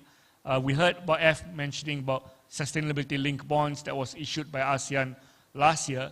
Another goal of the ASEAN taxonomy is to provide that commonality, that ASEAN voice in terms of our engagement with international stakeholders, international private sector, as well as policymakers, including in America, in Europe, and so forth. Can you reflect on that, being on the ASEAN Taxonomy Board, how the ASEAN Taxonomy can play its role in terms of providing the ASEAN voice, especially vis-a-vis other international taxonomies, for instance, the European taxonomy, which clearly did not include coal phase-out in the European taxonomy. Perhaps if you can help reflect on that point. Over to you. Yeah, I think the previous presenters also provided a very overview in terms of the importance of supporting the energy transition. Maybe just to also rehash the importance again, because it is something that ASEAN collectively need to pay close attention to, and ASEAN, we should also try to support that, right? So for example, we do know that there's around 5,500 coal plants, I think, within the ASEAN. And many of them are still very critical in terms of providing that kind of energy supply. And also from the economics and also social angle, right? Because they provide jobs and livelihoods as well. And it's therefore very, I think not practical to say that these coal plants should be switched off immediately, even though they are very inconsistent with a 1.5 degree outcome. I think that has been the approach that the EU has been taking. And they took an even harder line, right? It's not just coal plants, but also all the various types of fossil fuels. And as you see the international developments there, it's only very recently where they start to acknowledge that maybe, for example, some fossil fuels like natural gas could possibly be either green or transition, but then only with very, very strict conditions. So knowing this is such an important issue to ASEAN that we need to address and make sure that the financing taps are not being switched off immediately. What we did for the ASEAN taxonomy was pretty innovative. I think it's probably the first of the kind, and something that we should, once it's being finalized, try to get international recognition as well. So what we did was within the taxonomy to not just have a green classification, but to have a amber classification. And amber basically means that, activities, well, they may not be aligned with 1.5, that's okay. But, we do know that they are either in transition towards green, they are either, for example, enablers towards a greener outcome because they are raw material inputs to something else, right? And I think that's a key component. And even within the amber category, we already have two subcategories, amber tier 2 and amber tier 3, where tier 3 is really meant to be very inclusive and to cater for, all the various different issues that ASEAN members face, such that, even at the beginning, certain ASEAN countries can already start to use the plus standard, because I do recall that one of the panelists in the earlier discussion also said that being too perfect, right? Perfection is the enemy of the good. So it's not that we want to make sure that everything is like, super rigorous. Of course, the green tier must be rigorous and credible, but we also want to make sure that it's inclusive. So how we have approached this whole energy transition in general is to set different thresholds. So for the green threshold is 100 grams CO2 per kilowatt hour, which is interoperable with the EU taxonomy. That's great and important. But for Amber Tier 2 and Tier 3, we use different IEA pathways, not necessarily 1.5. It could be, say, aligned with the Sustainable Development Pathways, and it calibrated different thresholds arising from that. And it's good to hear that, within ASEAN, there's a general recognition that even for Amber Tier 3 thresholds is pretty credible. But at the same time, it allows, most of the natural gas plants to be qualified. And so long as you put in continued retrofitting, continue to upgrade with energy efficiency measures, down the road, that's okay. Specifically on coal plants, I think that's something that we are trying to introduce and push forward within the ASEAN Taxonomy Board. We haven't really reached approval stage yet, and Zong would also know that. But we are in deep discussions with many of the different ASEAN member states in terms of how to craft that. Maybe just very quick things, because not going to the specificities of that. I think the first one is that we will be sticking our neck out, ASEAN, to say that there will be a category to allow and recognize that, early and accelerated phase out of coal is important.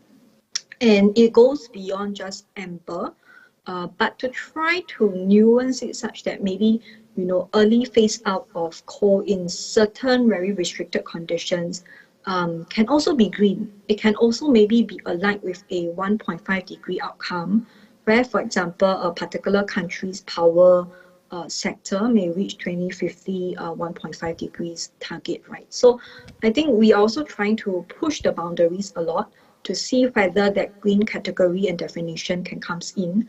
And some of our early thinking could be maybe, we set a phase out date by a certain time, like 2040. We make sure that indeed these coal plants do demonstrate very substantive emission savings.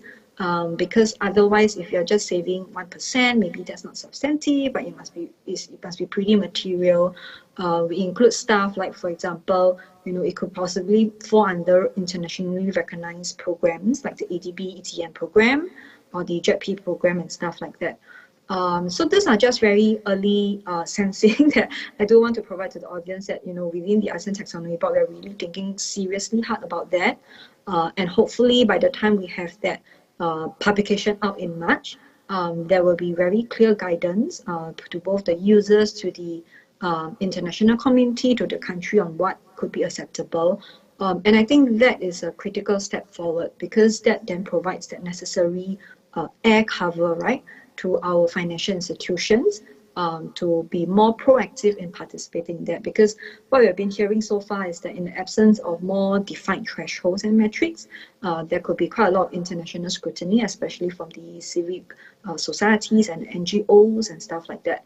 But if ASEAN is able to kind of define that and stick our neck out to say that, hey, that's acceptable, either green or amber, I do think that we'll probably see more momentum and more, efforts and financing to support this accelerated phase out of coal.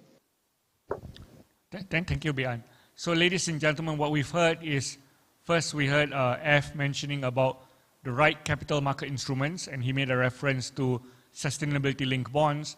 And then we heard from Bian how ASEAN took an innovative approach, different from other taxonomies, by creating that amber category, amber specifically for transition. And Bian mentioning that there may be even cases within certain qualifications where coal phase out or ETM can even qualify as a green classification. If I would like now to turn attention to DG Zung, Director General Zung from State Securities Vietnam, you are also very much involved in the work of ACMF as well as the ASEAN Taxonomy Board. And I think there is realization, DG Zung, that in ASEAN, different countries are coming at it at different approaches, different pathways, different developmental stages.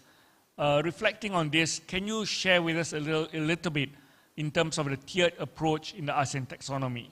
Again, this is an innovative aspect of the ASEAN taxonomy.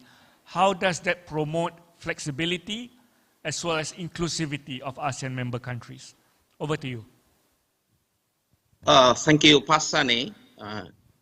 For ASEAN taxonomy, before having the ASEAN taxonomy board established, we did have the ASEAN taxonomy pathway, which is laying the very initial ground for the setting up an ITP and also the taxonomy for now. And for ASEAN taxonomy, we recognize international inspirations and goals, while taking into consideration of the regional unique needs and diversity in the region, and also aims to be inclusive and beneficial to all the member states of ASEAN. To cater the ASEAN member state diversity, ASEAN Taxonomy Board, we have developed a multi-tier approach with two main elements. The one is a principle-based foundation framework, which provides qualitative assessment activities, and the plus standard with the metric and thresholds to further qualify and benchmark eligible green activities and investments within 6 focus sectors and 3 enabling sectors. 3 tiers here are tier 1 in advanced, tier 2 is intermediate, and tier 3 is entry. And for each of the economic activities covered in the plus standard, it is intended to be there up to 3 thresholds. I mean 3 tiers, as I mentioned before, per activity at a single point of time. The main motivation for having more than 1 threshold per activity is to cater different starting points of entities across ASEAN undertaking a particular activity. If a member state and relevant entities choose to adopt plus standard, they are able to apply any one of the 3 tiers as I discussed, based on individual levels of readiness. The less ambitious tiers will be retired at an established point in time, which will be determined in the future version. I mean the version 2. The current one, the version 1 is introduced, and the version 2 will be introduced very soon. And to facilitate the progress of a member state in ASEAN and relevant entities towards the more advanced tier, the credible threshold range for some activities may be higher than the others.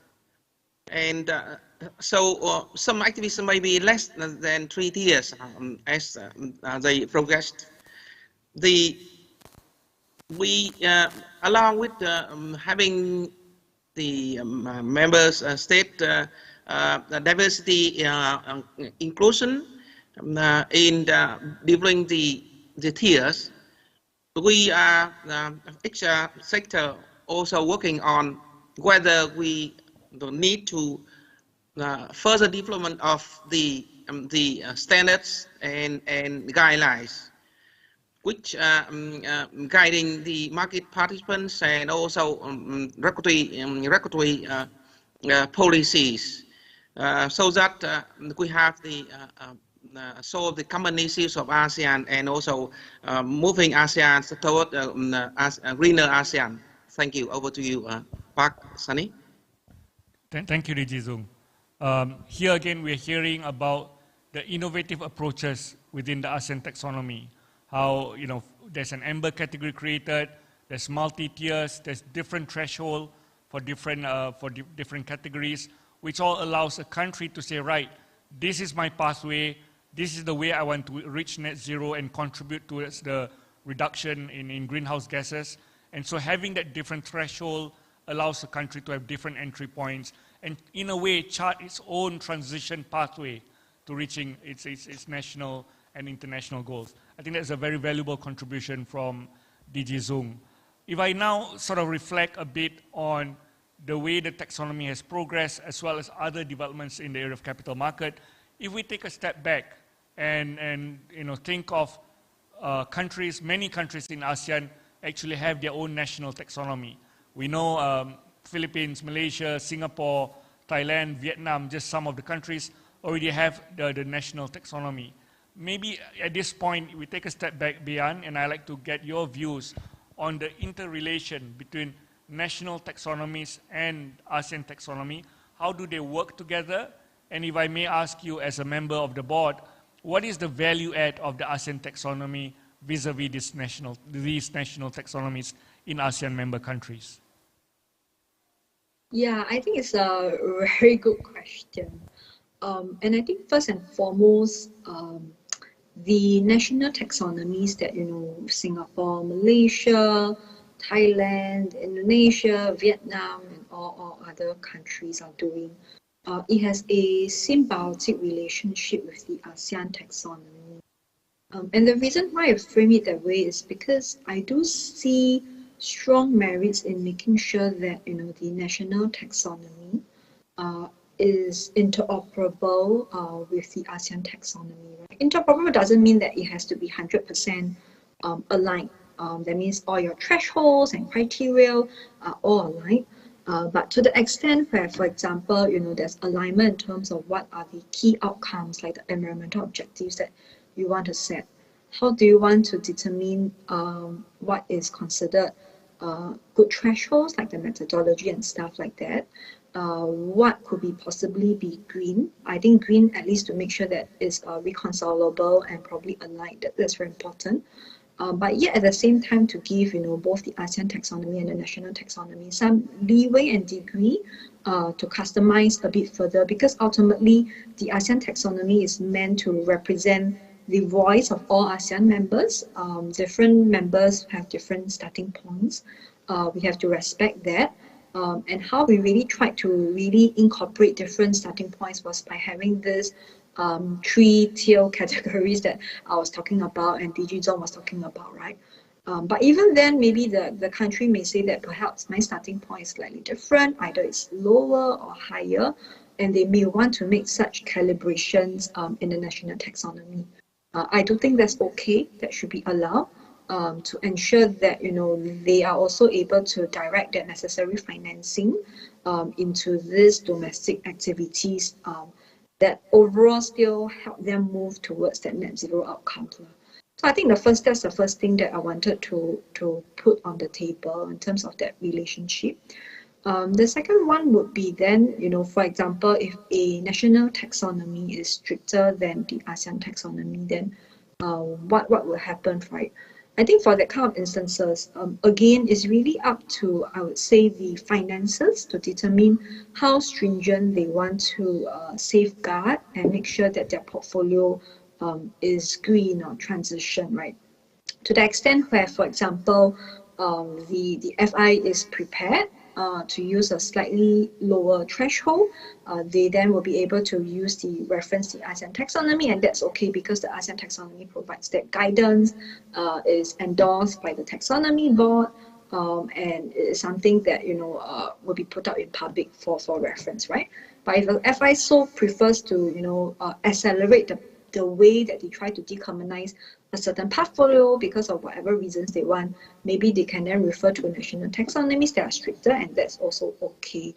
And so I think, in other words, if I draw an analogy to disclosure standards, I would imagine that, in disclosure world, we all know that, for example, there are very stringent standards internationally, including those that are coming out from EU. But also a lot of efforts have been made, right, to have a global baseline standard, which is the ISSB, like International Standard Setting Board, that kind of like draws some uniformity, and that sets like a minimum bar that everybody should hit. So I would reference, that relationship of national taxonomies and ASEAN taxonomies along that same line. Both are important, both are relevant, and they will play different roles at different points in time. Thank you, Bian. I think you've made a very important point that these taxonomies can coexist. And in a way, I like to think of it almost like a restaurant where you have different menu. You have ASEAN taxonomy, you can have the taxonomy hijau in Indonesia, you can have the taxonomy in Vietnam, you can have taxonomy in Singapore, Malaysia. At the end of the day, for the private sector, it's up to them how they would like to direct the capital and which taxonomy they would like to use. In fact, if you talk of global banks, international investors, they probably have their own taxonomy and internal standards that they would like to use in terms of their investment.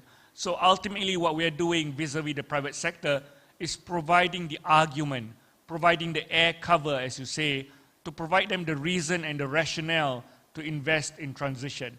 That we are saying, as far as ASEAN is concerned, this is what we understand to be transition, but it doesn't preclude other countries to come up with their own taxonomies, to provide their own reasoning, their own explanation that this is what transition means to us, and this is how we would like to attract private sector financing. So I think that's a very valuable point.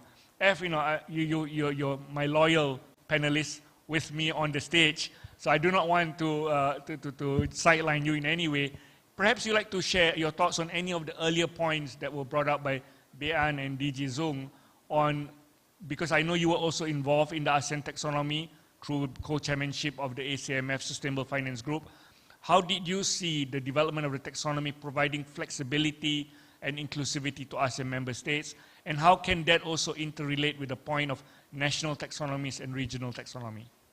Yes. So as you can see, and I think all of us who are part of ASEAN understand, we are a family, but we are also different in our own ways. But there's a great deal of overlap and commonality, and the benefit of regional standards and regional taxonomy is that for that area where we overlap, we are common. It's easier to understand for the investors outside our region that ASEAN has a high degree of commonality. We understand a lot of things, right?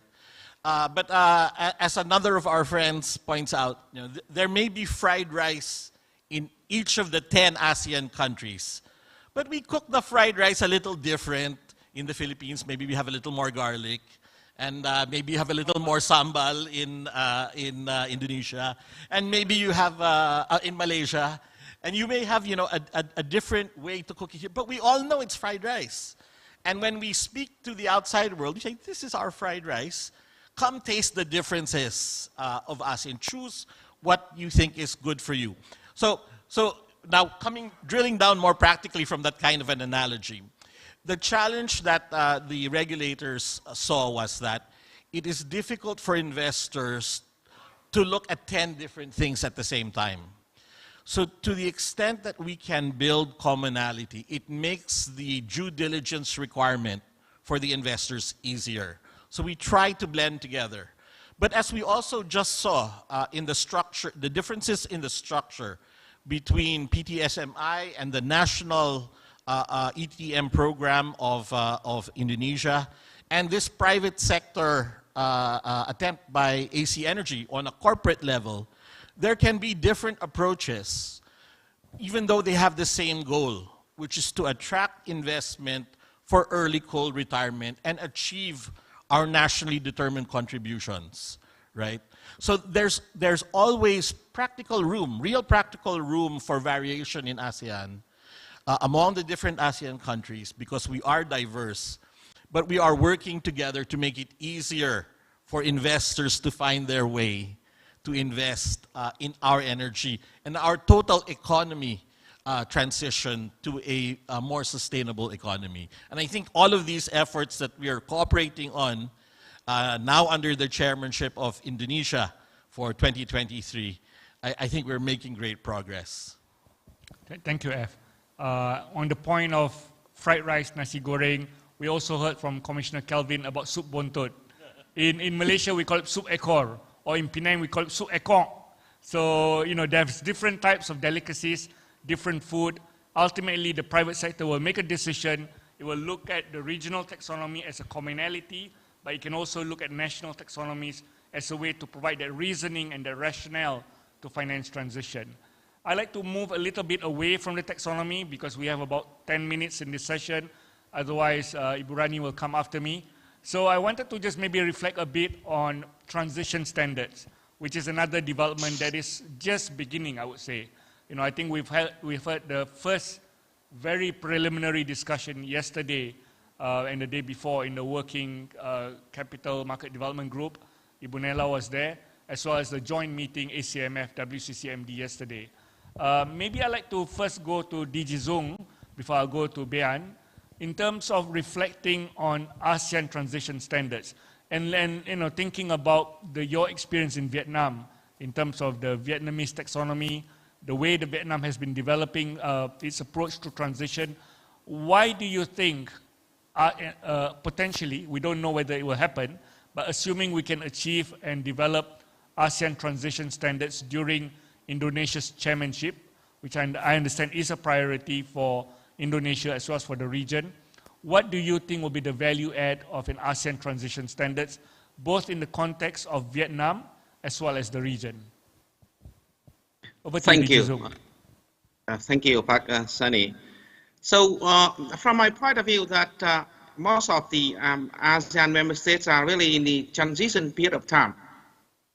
So it is very important. And for the transition standard, I think we do the same, what we are doing with ASEAN taxonomy, and what we did for ASEAN green bond standard and sustainable bond standard. That works for ASEAN, because you see that ASEAN may be left with no choice but to adopt existing international transition standard that designed for other economies, other region. It's not ASEAN. And we do what works for all ASEAN member states and ASEAN companies with different sizes. And what is suitable for ASEAN economy and what is suitable for national economy. So, like we discussed yesterday in joint meeting about the ICMA, CBI, and ATF, and other international transition standards and guidelines. We see it as a baseline because it is international recognized. But we want to bring something that works for ASEAN and ASEAN member state. And it's the same in Vietnam, where we are working on the Vietnam taxonomy, and we also work on the transition standard and guidelines. Because the more focus is on the what is called amber, is what is called moving toward the greener. And for this one, that the discussing about the transition standards and guidelines is very important. The first one is that when you see ASEAN taxonomy and also national taxonomy, as Bayan said, alignment, not 100%. So how if the ASEAN taxonomy is threshold is higher than national thresholds, then we still have to move on to the regional level.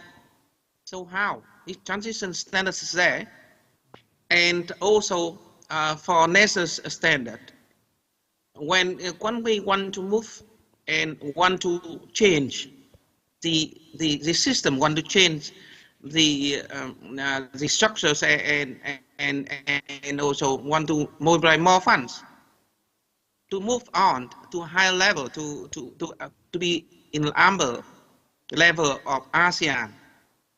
They need to mobilize more funds from ASEAN member states outside Vietnam. Then they need to at least have to having the transition standards so that they can follow this one. And some of the challenges we face when we develop the taxonomies is about these standards. Because talking about the ASEAN taxonomy, talking about the EU taxonomy, thresholds are higher than some of the thresholds that companies can meet.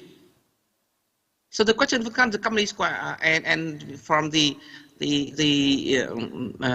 scientists that where is the room for the company to move, and what is the standards for this one, and investors are going, okay, so these are very potential companies, but where is the standards for us to, because we not only the individual investor, we are fund managers. We have to base on standards and disclosures, as Bayan said, disclosures, transparency. So what is the standards that we can have the transparency and disclosure requirements to verify against the standards? So that's why we need the transitions. So in conclusion, I think that it's really time to work on the transition, not only for the national, but also for the regional. And as we discussed about the not only attracting the funding, investment from outside ASEAN, but attracting the investment within ASEAN. And some of the big funds or philosophy that Park Sunny mentioned, that they need to invest into a company which need to move on higher level, but they need to see whether the regulators having the standards and guidelines for transition, so that it's clearer for the investors or these funds to have companies. Thank you. Thank you, Rijizung. You even provided a very nice conclusion and summary on this point. We have about 3 minutes left. So maybe I'd just like to get some quick thoughts from you, Bayan. I know this work is still developing on transition standards. How do you see any preliminary thoughts or any thinking in terms of how the transition standards can complement the taxonomy to provide financing for transition? Yeah, I think I'll be very brief. But just to say that the idea of issuing a transition bond or transition loan is not a new concept. I think that's been discussed internationally for quite a while. In fact, international bodies like the IMA had also kind of like tried to study how do you then come up with a transition bond guideline, right? Similar to what's the green bond guideline or sustainable bond guideline. But they have difficulties at that point in time because clearly there wasn't any other jurisdiction that kind of was able to define transition. And if there were already concerns about what is greenwashing, then clearly there will be even more concerns about what could possibly be transition washing.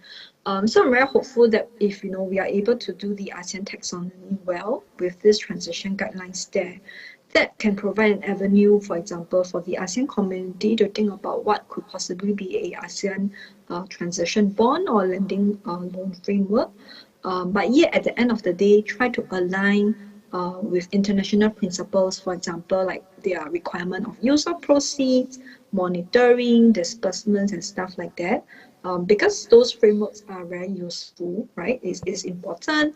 Having external verification as best practice is good and stuff like that. But to allow it by saying that, okay, if you're issuing under all these frameworks, then maybe you can reference the ASEAN taxonomy, which has guidelines on what is a good transition. And then so long as your activities in that bond that you issue and you're investing in align with the ASEAN taxonomy, that could be one way out. So I'm very hopeful to see whether there will be good progress and traction. And that will be another way that ASEAN is demonstrating our thought leadership in this area. Thank you, Bayan. F, we have 9 seconds left, but I'm going to use my moderator discretion because I really like you and I think you're very knowledgeable. I'm going to give you an extra 1 minute. So if you can summarize in 1 minute your thoughts, your final conclusion on how you think ASEAN can help finance transition. Yeah, I think that's an impossible... I'll give you 2 minutes, 2 minutes. Impossible request. I think working together, we've come so far together, and I'm very, very positive and very, very sure that under the chairmanship of Indonesia, we will go even further this year. Every year, ASEAN sets a trend and moves up when it comes to sustainable finance. I think the important thing also to remember is we should not let perfect be the enemy of good. We don't need to look for the one perfect solution. We have to find practical ways to move forward every day. And just a very quick comment on the interaction between the taxonomy and the standards. The taxonomy is intended to provide kind of like a dictionary, a set of common terms that we understand, a set of common thresholds when we mean, let's say, movement in a certain industry. But the standards, like the bond standards, sustainability-linked bond standards, and hopefully the transition standards, it's like a how-to guide for ASEAN entities to actually raise the funds, draw in the capital, make it work as part of the real economy. So working together, you have the reference set of guidelines, terms, definitions through the taxonomy, and then hopefully through the transition standards, we can increase the attraction of funds and financing into ASEAN in order to finance the just transition that we all need. And thank you for that, Hassan. Thank you very much, Ev. You actually have 30 seconds left, which I will use just to kind of bring this session to a close. So ladies and gentlemen, you've heard a variety of opinion from very different experienced speakers. We heard on the initial development of capital markets, debt instruments in ASEAN to help finance green transition. Then we heard the different nuances of the taxonomy, how the ASEAN taxonomy is our voice towards the international development. This is how we understand transition. We also heard the interplay between local taxonomy, national taxonomy, and regional taxonomy, how these are all different options for the private sector financing.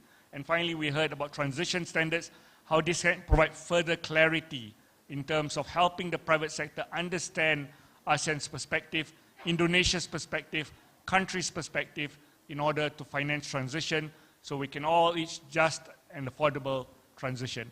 On that note, ladies and gentlemen, can I please request a round of applause to all the speakers, F, Bayan, and Dijizu. What an interesting session. Thank you, moderators and all speakers. Kindly back to your seat, please. Thank you. You don't want to go back, okay. Okay, ladies and gentlemen, can we give a round of applause to all moderators and speakers? Well, ladies and gentlemen, finally we have come to the third panel discussion. In this session, we will discuss about the carbon pricing and market in the context of financing ASEAN's energy transition. And today's, before we start the session, let us introduce our moderator for the third panel, Ibu Architrandi Priyambodo. She has 20-year experience in the clean energy sector, particularly in power sector, and assumed the role of senior energy specialist in ADB since 2021. And our speakers, there are Mr. Joko Triharyanto, Senior Analyst on Sustainable Finance, Fiscal Policy Agency, Ministry of Finance of the Republic of Indonesia, and Ms. Tiza Mavira, Director, Climate Policy Initiative. So ladies and gentlemen, please welcome our moderator and speakers.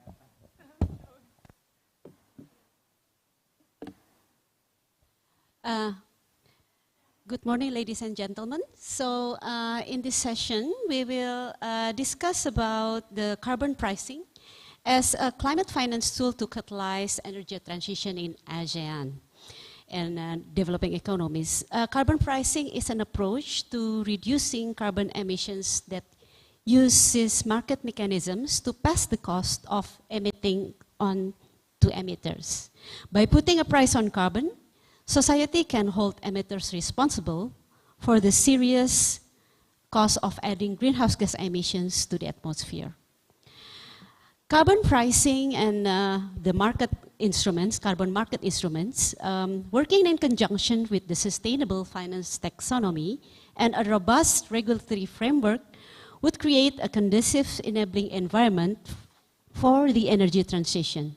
So this session outlines current challenges and the future outlook of carbon financing in the context of energy transitions.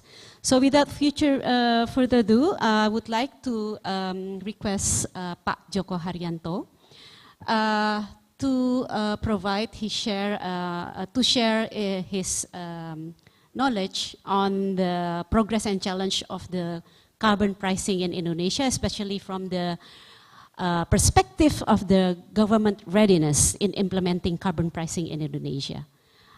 Over to you, Pak Joko. Yeah, thank you. I think the last session, this is quite interesting, because when we talk about the carbon, if we link with the the first session, we talk about the technical aspect from the ETM itself, and then continue for the second session, we talk about the taxonomy. This is quite interesting when Pak Ep mentioned about the sustainability linked bond, sustainability linked loan, because PTPLN and also PT SMI, they're already thinking about this mechanism actually. But unfortunately, because we not yet included under the taxonomy, this is quite difficult for us. Yeah.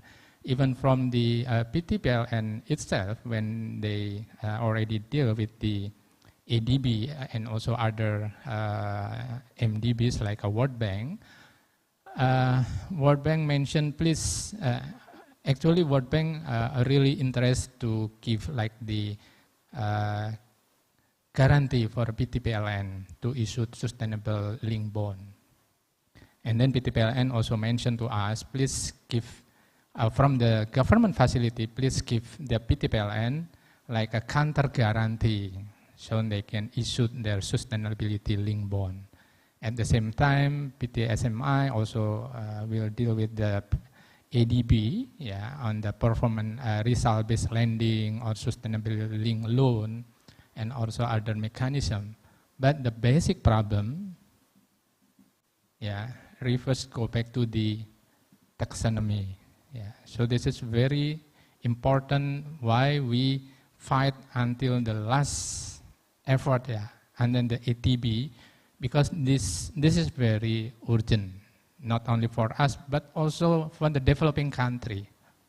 We not discuss about just transition in a developed country. In a developing country, this is our matters. So this is not only for Indonesia, but also for South Africa, for Vietnam, and also other developing country. And for us actually, when we reverse from our NDC calculation, you can see that we still suffer from the lack of investment, particularly when we suffer from the pandemic, you can see that the fiscal capacity reduced very significant. So the gap is still huge. And then before we talk about the carbon, because carbon is one thing, since 2018 actually, Indonesia is already implement several innovative financial scheme. Since 2018, Indonesia is the first issuer sovereign green suko in the world. And after we issued, since 2018, annually we issued our sovereign green suko, until last year, 2022. In 2021, we also issued a sovereign SDG bond, a bit different with the sovereign green suko because only focuses on the green issue. When we issued the SDG bond, we divided into three different aspects. A blue issue, maritime and fisheries, continuing the green issue from the previous green suko, and then we also add with the social aspect. Yeah, that's why we put the title is SDG bond, sovereign SDG bond. Since 2019, we also diversify, particularly from the domestic market, because when we deal with the international market through the sovereign green suko and also sovereign SDG bond, we think that we need go to the domestic market. That's why since 2019, we issued our domestic retail green suko. Yeah, we go to the individual market, domestic currency, yeah, and also try to figure out the domestic penetration. But we are still need a very huge investment just to achieve our NDC target in 2030. That's why we think that Indonesia also need to implement what we call carbon pricing. And this is like the milestone, yeah, Indonesian toward the implementation of carbon pricing. From the issuing presidential decree on the carbon pricing in 2021 during the Glasgow COP meeting. And then we already implement also like the carbon trading piloting, the first piloting scheme in electricity sector in 2021. This is also very interesting, yeah, because when we talk about the carbon pricing, Indonesia try to implement both sides, carbon trading as well as carbon tax. Yeah. If we look from Singapore, Singapore really focus on the carbon tax, yeah. But we try to thinking how implement both sides at the same time, carbon trading as well as carbon tax. And we already established all the modality from the regulation. We already done with the presidential regulation. From the implementation regulation, we already done from the ministerial regulation and then the Ministry of Environment, talking about the carbon pricing mechanism. From the first piloting on the electricity sector, we also already issued the ministerial regulation and then the Ministry of Energy, the electricity capping. Yeah. So Ibu Tiza will be focusing on the technical issue on the carbon market. So if we look from the idea of the implementation carbon pricing in Indonesia, actually we try to propose 4 different new paradigm. The first, we try to propose like the carbon trading, international and also domestic market, both sides from the carbon emission trading system or ETS, the mandatory mechanism, as well as the offset mechanism. We also try to impose the carbon tax. Yeah. And the third mechanism, we propose what we call RBP, result-based financing or result-based support. Yeah. Specific on this mechanism, on the RBP, result-based payment or result-based financing, actually Indonesia and then the RED Plus already have a good practices. Yeah. Because Indonesia from the national level already give the result-based payment from Green Climate Fund and managed by Indonesian Environment Fund or BPDLH. And at the same time, Indonesia also already give the first payment under the RED Plus to RED Plus at the provincial level, East Kalimantan, and also Jambi, provincial Jambi. So we are really confident if we discuss on the land-based sector, Indonesia is quite leading from the domestic actually, because we already accepted result-based payment or result-based financing. And also we give the opportunity for the other mechanism, and also other technology. So this is like our milestone, yeah. And this is quite interesting when we try to connect from the first session and the second session and this session, yeah. Because when we try to match the carbon as the result from the first session, from the second session and the last session, we still have our challenge. And Pak Eb mentioned how to avoid greenwashing. This is our daunting, and this is our challenge, this is our task, how to avoid greenwashing. Even when we reverse from the UNFCCC and also Glasgow Pact, they really try to implement the new mechanism, not only implementing offsetting mechanism or ETS, but also implement additionality perspective, additionality issue, as well as the environmental integrity. So through the additionality mechanism, as well as the environmental integrity, we try to avoid greenwashing matters.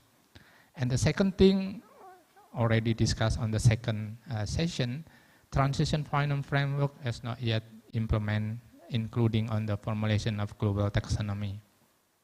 And the second and the last discussion, and Ibu Tisa will be in touch on this issue. When we already done with the ETM itself, and then we producing the carbon, yeah, unfortunately this carbon cannot sell currently because still classified under the carbon avoidance, not yet carbon reduction. So when we discuss with so many verificator, global verificator like a gold standard, like a Vera, yeah, like other verificator, they mentioned they has not yet methodology how to calculate carbon production by the ETM itself. So this is our challenge, not only for Indonesia, but our common challenge. Thank you.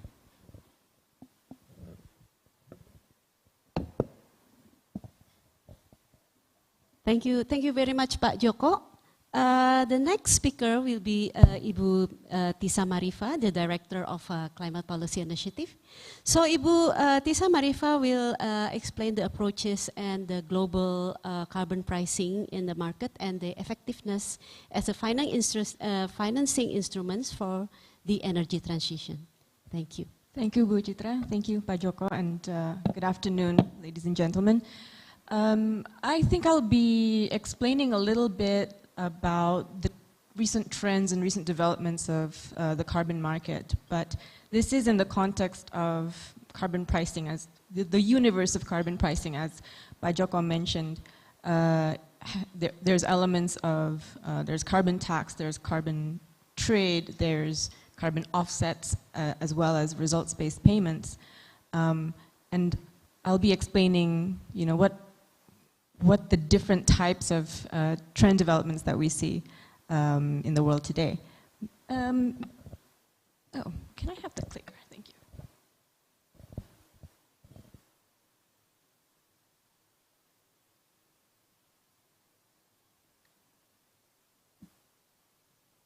Go back. There's a bit of a lag, excuse me. Great. So we have compliance markets and voluntary markets, and I'm sure everybody in the room understands this, but this is just an overview of how we have two regimes, basically, which are currently developing in different levels of speed. For compliance markets, there are, for countries, obligations that are currently there due to an old regime, which is the Kyoto Protocol, which we know is the Clean Development Mechanism, and etc., which is currently under discussion under Article 6 of the Paris Agreement, what that's going to look like in the next phase of it, in the next iteration of it once the Article 6 is fully implemented. And for companies, obligations arise through emissions trading schemes or national carbon taxes or the allowance of the use of offsets. And for the Indonesia context, all of these are currently being explored. We are currently awaiting the carbon trading scheme that is going to be implemented at the first outset to coal-fired power plants. This was something that was expected to be launched, I think, last year, and has faced a few delays, but it looks like the discussion is progressing. So what we'll be expecting is that coal-fired power plants in Indonesia will be imposed with a cap, will be provided limited emissions allowances, which they will then be able to trade with one another in order to achieve an overall lower level of emissions throughout the grid. So that's something very exciting to look forward to. And it will have some implications as well, which perhaps are under-discussed. It will have some implications as well to how Indonesia will handle the ETM, the Energy Transition Mechanism, because some of those coal-fired power plants will be retiring early, which means that they will be able to claim emissions reductions from early retirement. So how does that connect to a domestic carbon trading scheme, right? So that's interesting questions. We're still long discussions to be had about that. Now, voluntary markets is much in focus right now because it is gaining, it's increasing rapidly. And I'll show you a chart of how it's increasing. But it functions in parallel to compliance markets, but it does not fulfill a legal obligation. Why do companies want to do this? If there's no mandate or obligation to do this, it's because they face industrial pressure to pledge net zero. And the amount of companies that have pledged net zero since COP26 is just gone up the roof. The demand for voluntary carbon credits is driven by these net zero pledges. Why? Because when you pledge net zero as a company, first of all, you pledge, I will reduce my own emissions. And then second of all, you say, if I have hard to reduce emissions, if I have hard to abate technologies or operations, then I will purchase carbon credits to offset my emissions, right? So these two things happening in parallel, and that's why there is an exponential increase in the amount of emissions, the amount of carbon credits schemes that are being traded in the global market right now. Now, there's some debate about avoidance versus removal, and I'm not even talking about reduce credits yet. This is avoidance versus removal credits, which is currently being debated right now because removal means removing carbon from the atmosphere, and it's debated because the idea, the principle for mitigating climate change is that first we try our best to reduce the amount of emissions that we create. We try our best to make sure that the emissions aren't created in the first place, right? So that's why avoiding emissions, creating avoidance credits is primarily the segment that has driven the carbon market. So if we see from 2015 and 2021, avoidance credits drove 80% more of the voluntary market activity. There is, though, a small amount which is removal credits, and I'm not sure what happened to my slides, but while we wait for it to come back, I'll explain removal credits. So removal credits means that you remove the carbon that's already in the atmosphere, and most of these you can do by nature-based solutions such as soil sequestration, forest. But there are also technological-based solutions such as carbon capture and storage, PECSS, and the like. Now, there is a market for removal credits, but if you see where that came from, in the chart on the left, the orange bits, you can see that the removal credits came from forestry and land use and soil-based activities. So there hasn't been not yet any carbon credits issued from CCU or BEC or BECS. And I think the technology itself is still facing quite some controversy, and there's difficult to find economic value and viability in those technologies. But the point here is that removal credit share is expected to grow, reaching more than 35% of the share in 2030, because now increasingly, and especially since COP27, we're hearing this message. We're not going to achieve 1.5 degrees Celsius. We're not going to make it.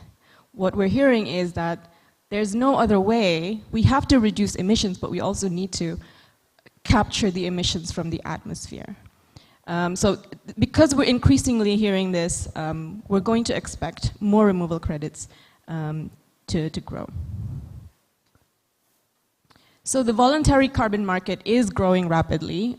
You can see the line, the thin line on the top. That's the growth of the voluntary carbon market. The bars on the bottom, they represent the retired credits. So the market is growing, the retirement of those credits are also growing, and this shows that there's going to be tightening supply and demand. But interestingly, what I wanted to show here is that the retirement of credits mostly come from renewable energy-based carbon credits. And it's going to be interesting to see what the trajectory of renewable energy-based carbon credits is going to look like, because increasingly renewable energy is becoming cheaper, much more financially viable, and will be much more affordable in the future. So will it still warrant carbon credits? We'll have to talk about that. The projected growth, this is just another chart to show projected growth of voluntary carbon markets, is expected to grow very, very, very high indeed.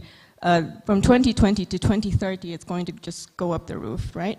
And so we want to see how we're going to take advantage of that.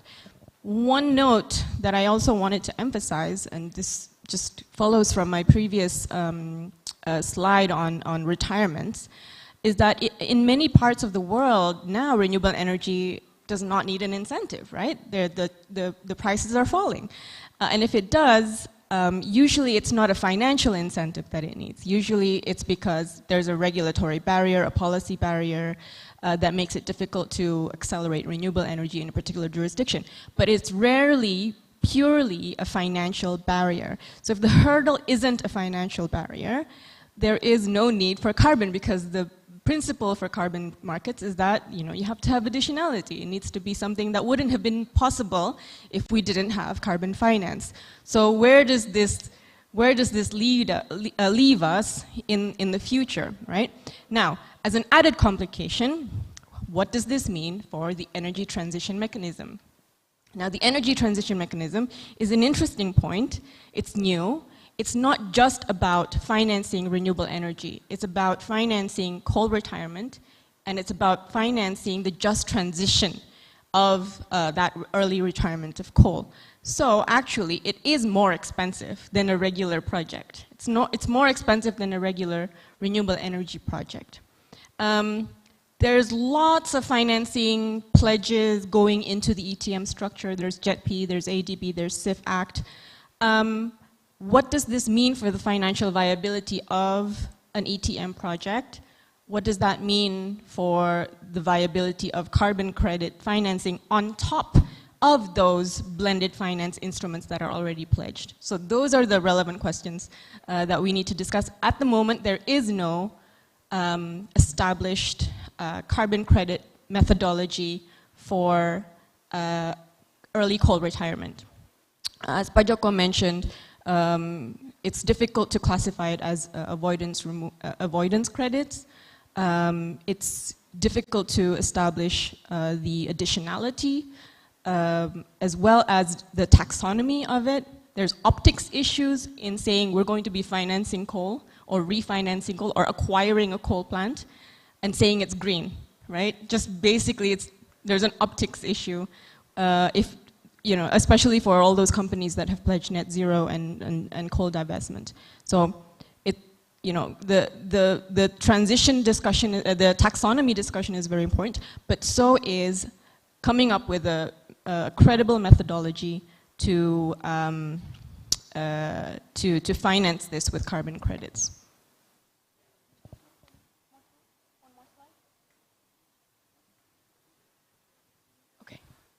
Great. I'll stop there. Thank you very much. Thank you very much, Ibu Tisa, for a very interesting presentation.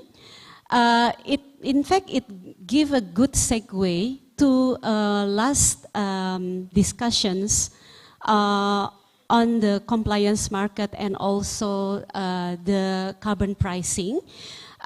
Originally in the schedule, we have the last presenter or last panelist, Mr. Virender K. Dugal. He's a principal climate change specialist of ADB, and he's currently leading the ADB Carbon Market Program. Unfortunately, Mr. Virender Dugal could not attend here, but he kindly have shared some presentations that we could contemplate upon.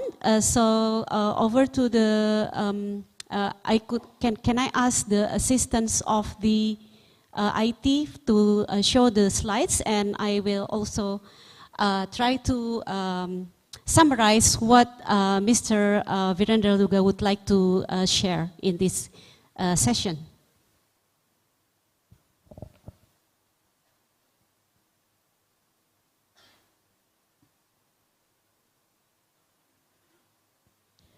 Next slide, please. As what have been explained by Ibu Tisa, in the carbon pricing, using the carbon instruments, there's two markets, compliance market and a voluntary market. As the carbon pricing itself, we could distinguish it into a quantity-based, the hybrid instruments, and price-based. And basically, if we could like to simplify the schematic of the carbon pricing itself, we could classify it into like carbon tax as well as the pricing instruments to put the price of the value and the emissions using a trading mechanism, allowance-based mechanism or offset mechanism. The carbon pricing can support the achievement of the NDC target to be cost-effective and also to raise ambitions. It could serve a powerful and cost-effective driver to decarbonizations and catalyze the mobilization of carbon finance. So basically, with the carbon pricing and with the progress of the regulations under Paris Agreement, the compliance market, which previously initiated through the Kyoto Protocol, through the CDM, and also joint implementation mechanism, which crashed in 2012, could right now progressing and be implemented in the compliance market, in addition to the voluntary market, to press and to put pressure, more pressure globally in catalyzing towards the net zero emissions. Next slide, please.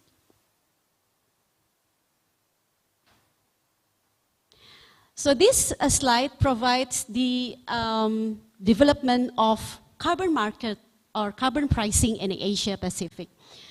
There are 6 carbon pricing initiatives implemented at national level. Japan and Singapore, they employ carbon tax as a carbon pricing instrument.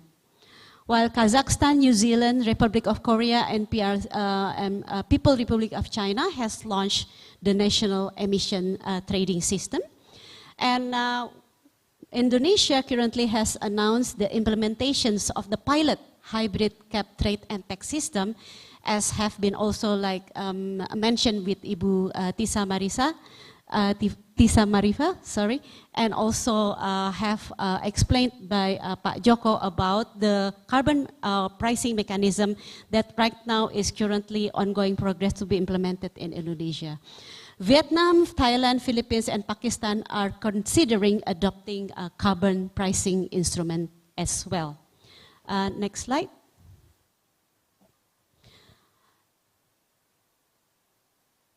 So the interaction between carbon pricing and energy policy, in the slide itself, the 4 changes within the central blue ring could be seen to reduce demand for the energy using the energy activities, to improve energy efficiency of those activities and to meet the energy needs to greater deployments of renewables. So this figure is a summary for a set of the interactions, and it will vary country by country, and it illustrates, like the interactions of the carbon prices and also the energy policy, rather than like the strength itself. If we look at the slide in the figure, we could see that there's aspects of affordability, aspects of availability, the energy security, and the energy access itself that interact within carbon pricing within the context of the energy transition mechanism. Next slide, please. So ADB, under the carbon market group, we have a Article 6 support facility in the developing member countries. In fact, the Article 6 of the Paris Agreement lays the foundation for the international carbon market, particularly the compliance carbon market.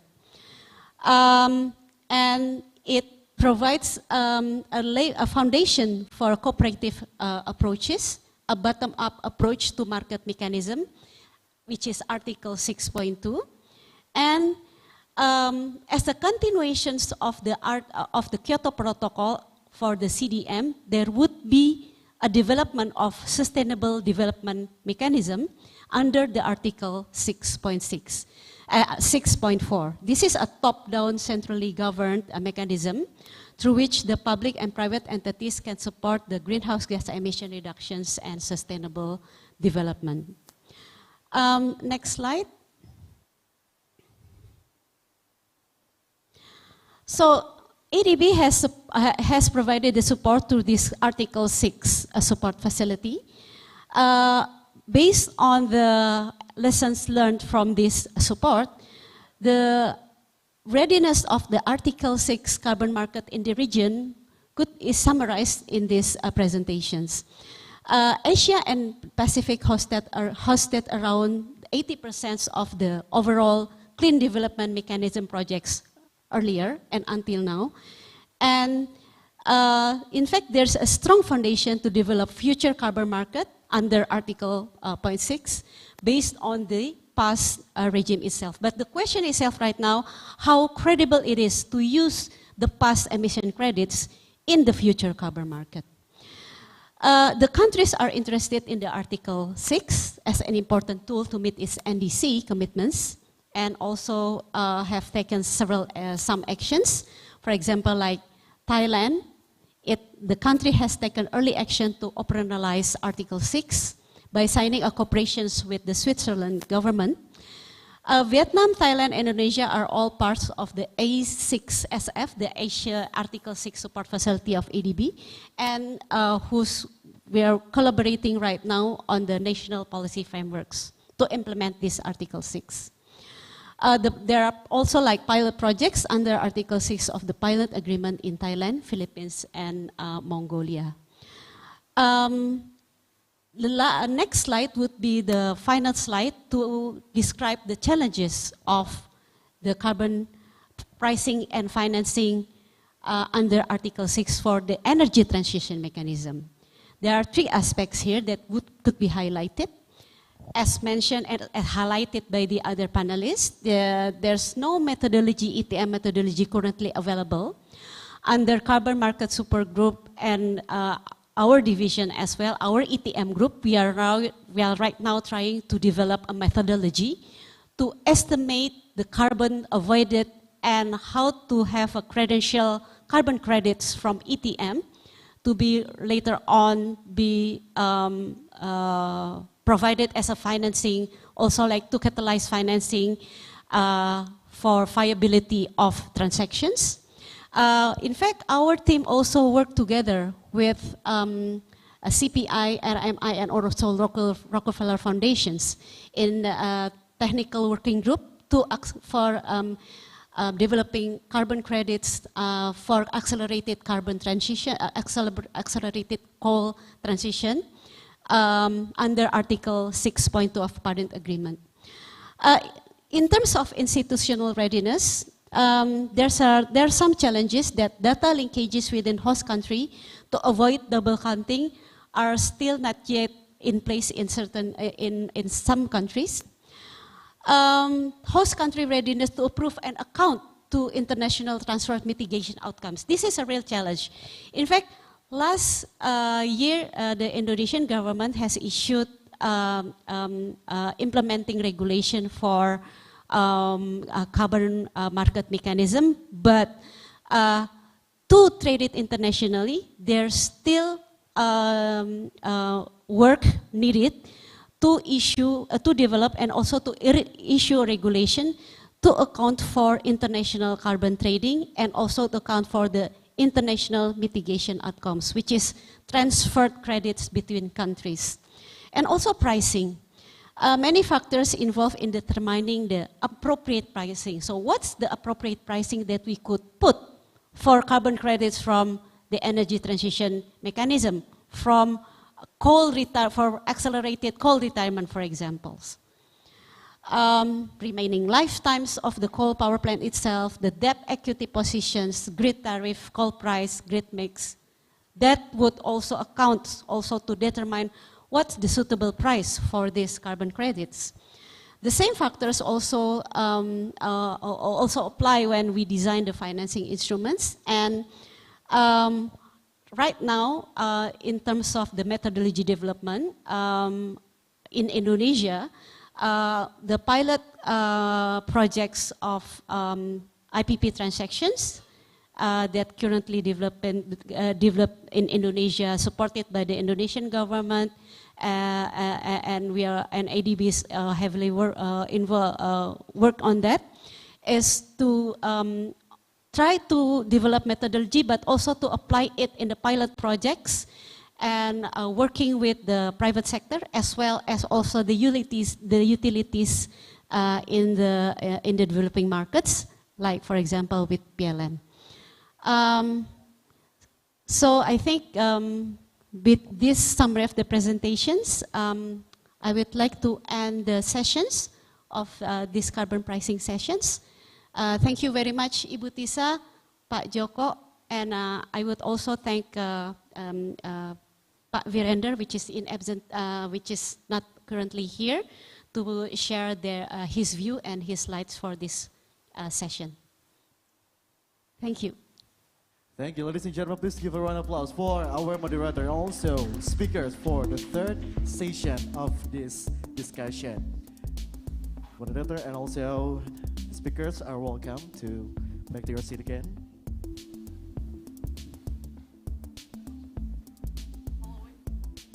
Following the three panels, we will have summary and wrap-up session that will be delivered by Mr. Muhammad Sani Ismail, the Principal Financial Sector Specialist to Asian Development Bank. To Mr. Muhammad Sani Ismail, the time is yours. Ladies and gentlemen, please give a round of applause for Mr. Muhammad Sani Ismail.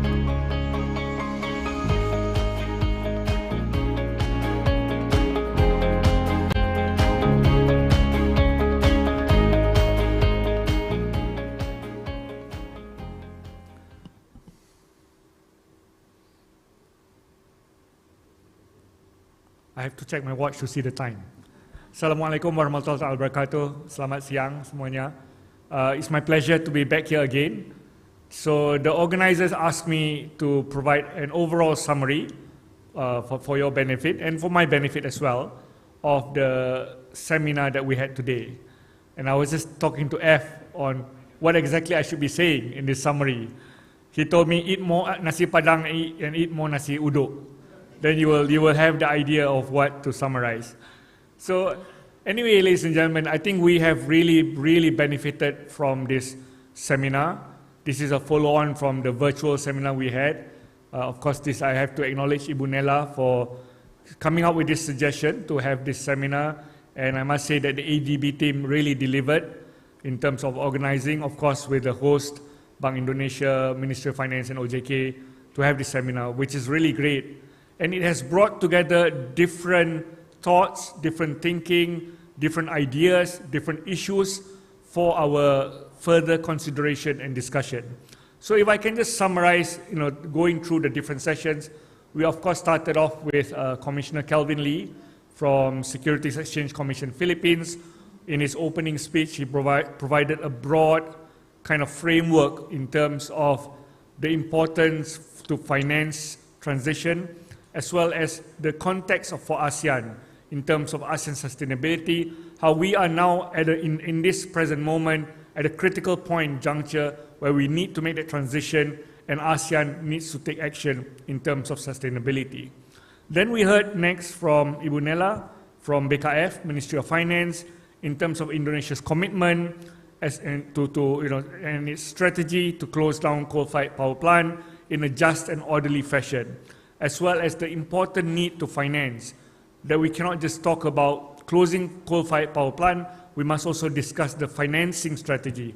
How do we finance this transition to then enable us to have renewables and energy transition, and how this is important not just for Indonesia, but for ASEAN countries, that this is the path that we must take, which will involve international cooperation as well as mobilizing private investments.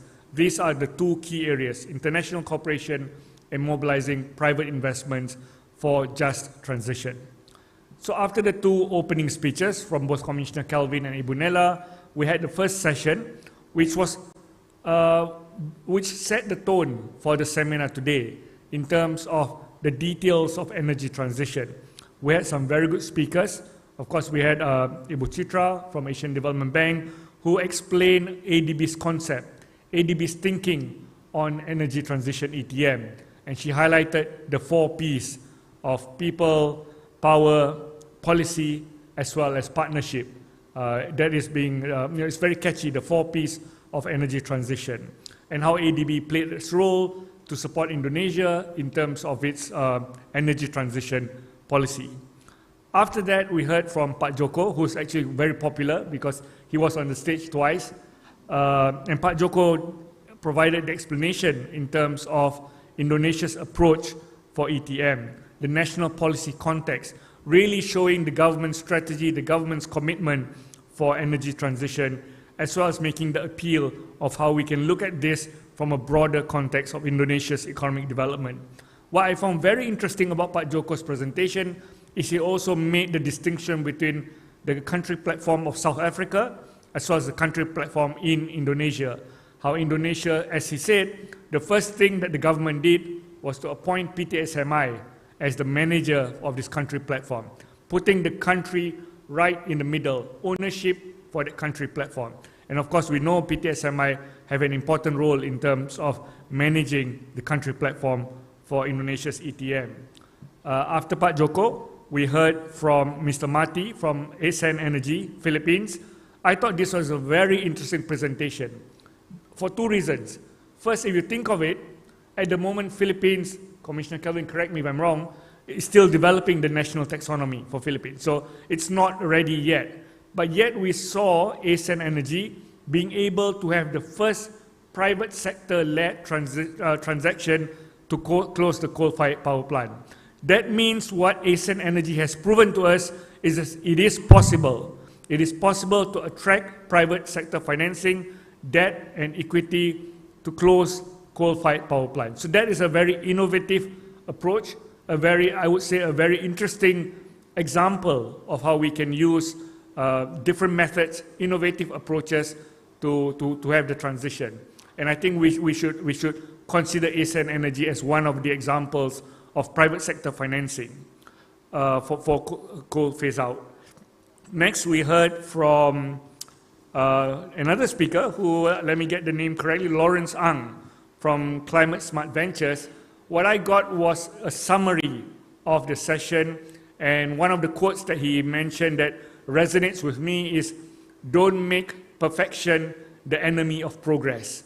And his point was that each transaction will be different. Let's not get too hung up about different approaches. Let's all think of how we can achieve the objective. We may have different approaches, we may have different methodologies, but let's make progress together. That was the key message from Mr. Lawrence Ang. Then we moved to the second session, which I had the honor of moderating. Of course, we had Commissioner F, Bean, and DG Zung as the speakers for the second session, where we move a bit beyond ETM and we talk about financing. How is ASEAN trying to help ETM by providing the financing for transition? And we heard a lot of things. We heard about the evolution of the capital market instruments, from green bonds to sustainability-linked bonds. I think that was a very interesting opening.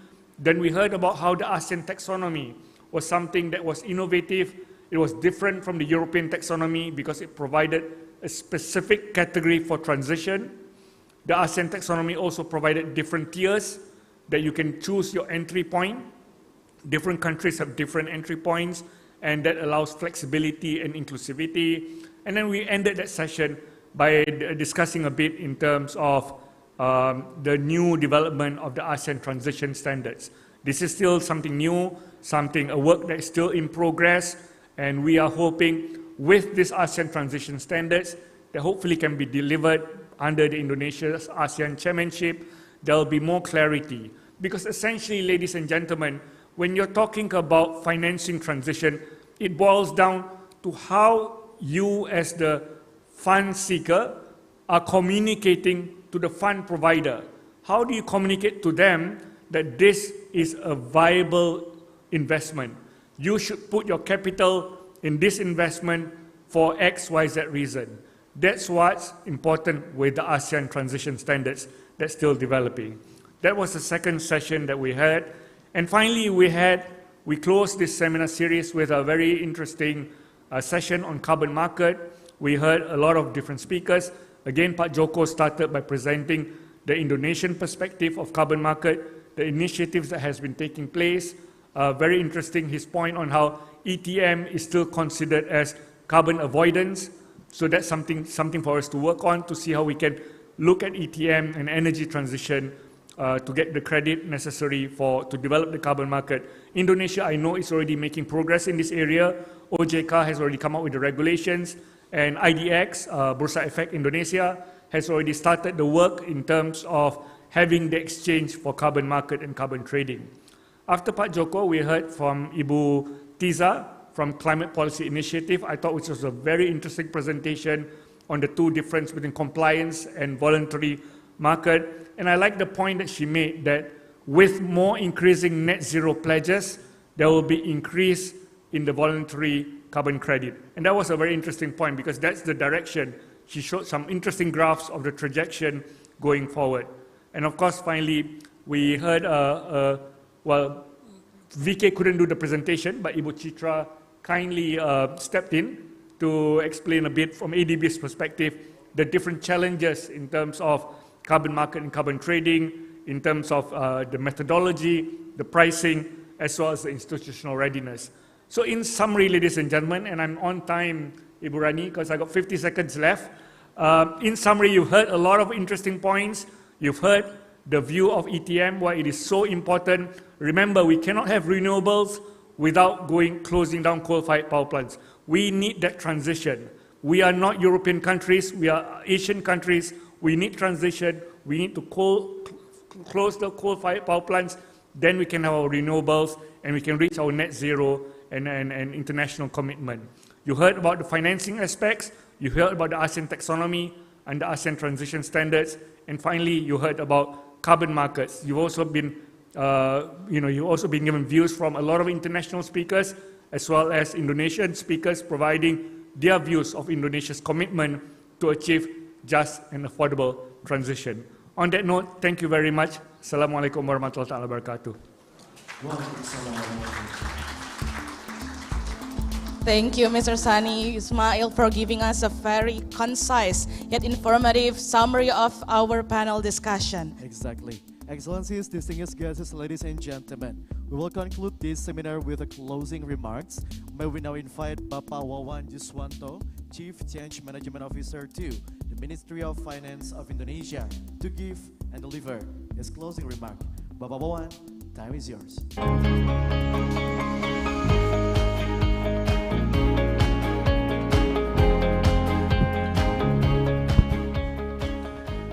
Okay, thank you. So, I don't use a green batik like Bu Nela and I don't use a green tie like Mr. Lee, but I hope I may also contribute to green issue by not using paper, but using this soft copy in my computer.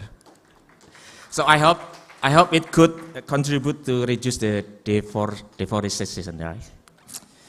Okay, let me take less than 5 minutes of your time because I think it's already 12, 11, 12, yeah? It's time to have lunch, I think, right? So, Pak Untarto, Bu Ria, Pak Wahyu, Mr. Lee, Bu Nela, Pak Sani, and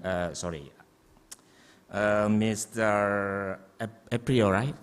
And also Ibu Architandri, Ibu Tiza, Ibu Mutia, Pak Joko also, and Bapak Ibu sekalian, all speakers online maybe, in online still, and participant, ladies and gentlemen. Assalamualaikum warahmatullahi wabarakatuh. A very warm greeting to all of you. Represent the Secretariat General of Ministry of Finance and also the Indonesian ASEAN Chairmanship Committee. I would like to extend my gratitude to all speakers, discussion, and attendants to participating in today's seminar on energy transition series, which focus on aligning energy transition with economics development. Our panelists provided valuable insight and innovative ideas on the concept of energy transition mechanism, or ETM, and its connection to the financial system, as well as ways to support energy transition in ASEAN. I will not summarize like Mr. Sani, but I'm sitting there, Pak Lee, and I try to understand and learning from the speakers, and I have some note, I think, for today's seminar. First, that the transition to a green economy and a just and affordable energy transition is necessary and important to address the challenges posed by coal-fired power plants and achieve net zero emission. And this, however, require significant investment, greater global cooperation, and international support in the form of financing, technology, and knowledge transfer. And Indonesia is now leading the way with its ETM country platform, I believe, yeah, Pak Joko, yeah, and blended finance initiative aim to attract the private sector investment. However, the policy action and the risk finance operation from multilateral development banks and also other international organizations are needed to support this transition, I believe. And Indonesia is also developing regulation to provide fiscal facilities, I think led by Bu Nela, Pak Joko here, and mitigate the environmental and social impact of the transition. And the last but not the least, ASEAN is also working on the development of sustainable finance framework through the, correct me if I'm wrong, ASEAN Taxonomy version 2, yeah, to facilitate the transition toward a sustainable ASEAN. I hope my note is correct, Pak Lee and Pak Sani. So in conclusion, I would like to express my gratitude once again for this productive discussion during this seminar, and I extend my thanks to all those who played a role in this organizing this seminar and making it success. And we hope the perspective and experience shared by the speakers today will help in attainment of the goals set by ASEAN Chairmanship. I think that's all, and thank you very much for your attention. Assalamualaikum warahmatullahi wabarakatuh.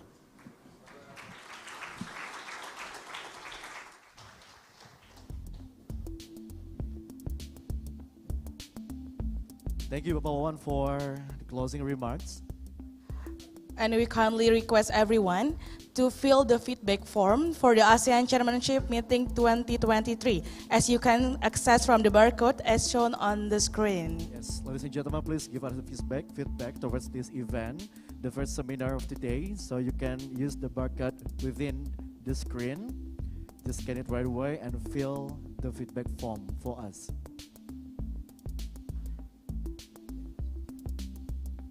And also, I would like to remind you that today we still have one seminar that will talk about the approach to food security and economic resilience in ASEAN at 2 p.m. Bali time.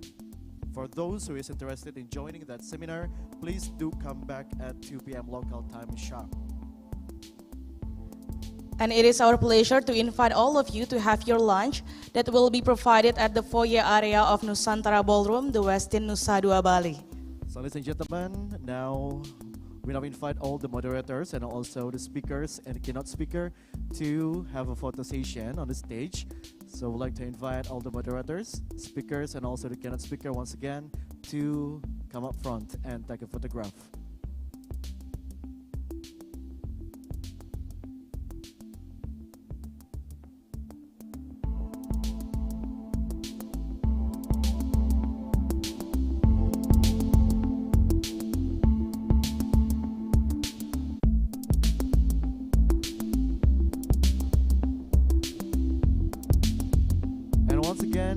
Still didn't fill the feedback form, I would like to ask you once again to just scan it right away and fill the feedback form so that we could know what to improve, we could understand what might be, should be better from this seminar. And once again, I remind to you all that the second seminar will be started at 2 p.m. So for you who's interested in joining the second seminar this afternoon, please join at the right time, right?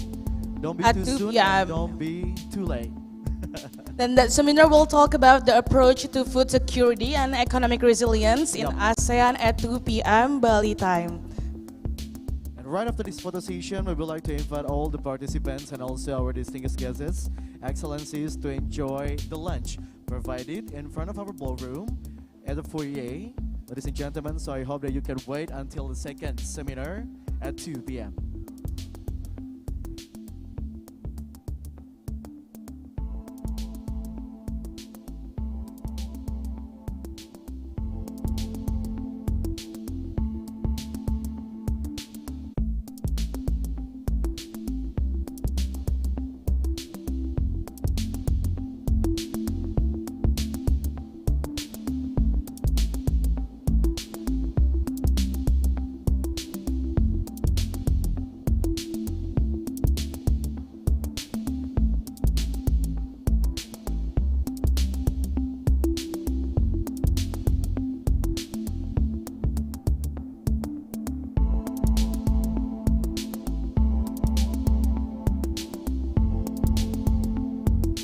Once again, remind you that our second seminar will be held at 2 p.m. Bali time. So please do come on time, ladies and gentlemen, so you can enjoy the next seminar that is not, it's really sad to miss out, right? And it will talk about the approach to food security and economic resilience in ASEAN. So do not forget to come at 2 p.m. in the Westin Hotel Nusa Dua Bali. I would like to greet to all of you that join us online virtually on the YouTube of Kementerian Keuangan. Thank you for joining with us up until the end of this session. And I would like also once again to thank all the moderators and also speakers for giving your best time and give your best performance to deliver all the materials that we've already got here. And this group photo session marks as the end of our seminar. On behalf of the host and the committee, we would like to extend our deepest appreciation to you all for your support and participation on this seminar. And I am Nabila, and my partner Faiz would like to sign off. Good afternoon and wassalamualaikum warahmatullahi wabarakatuh. Om Santi Santi Om.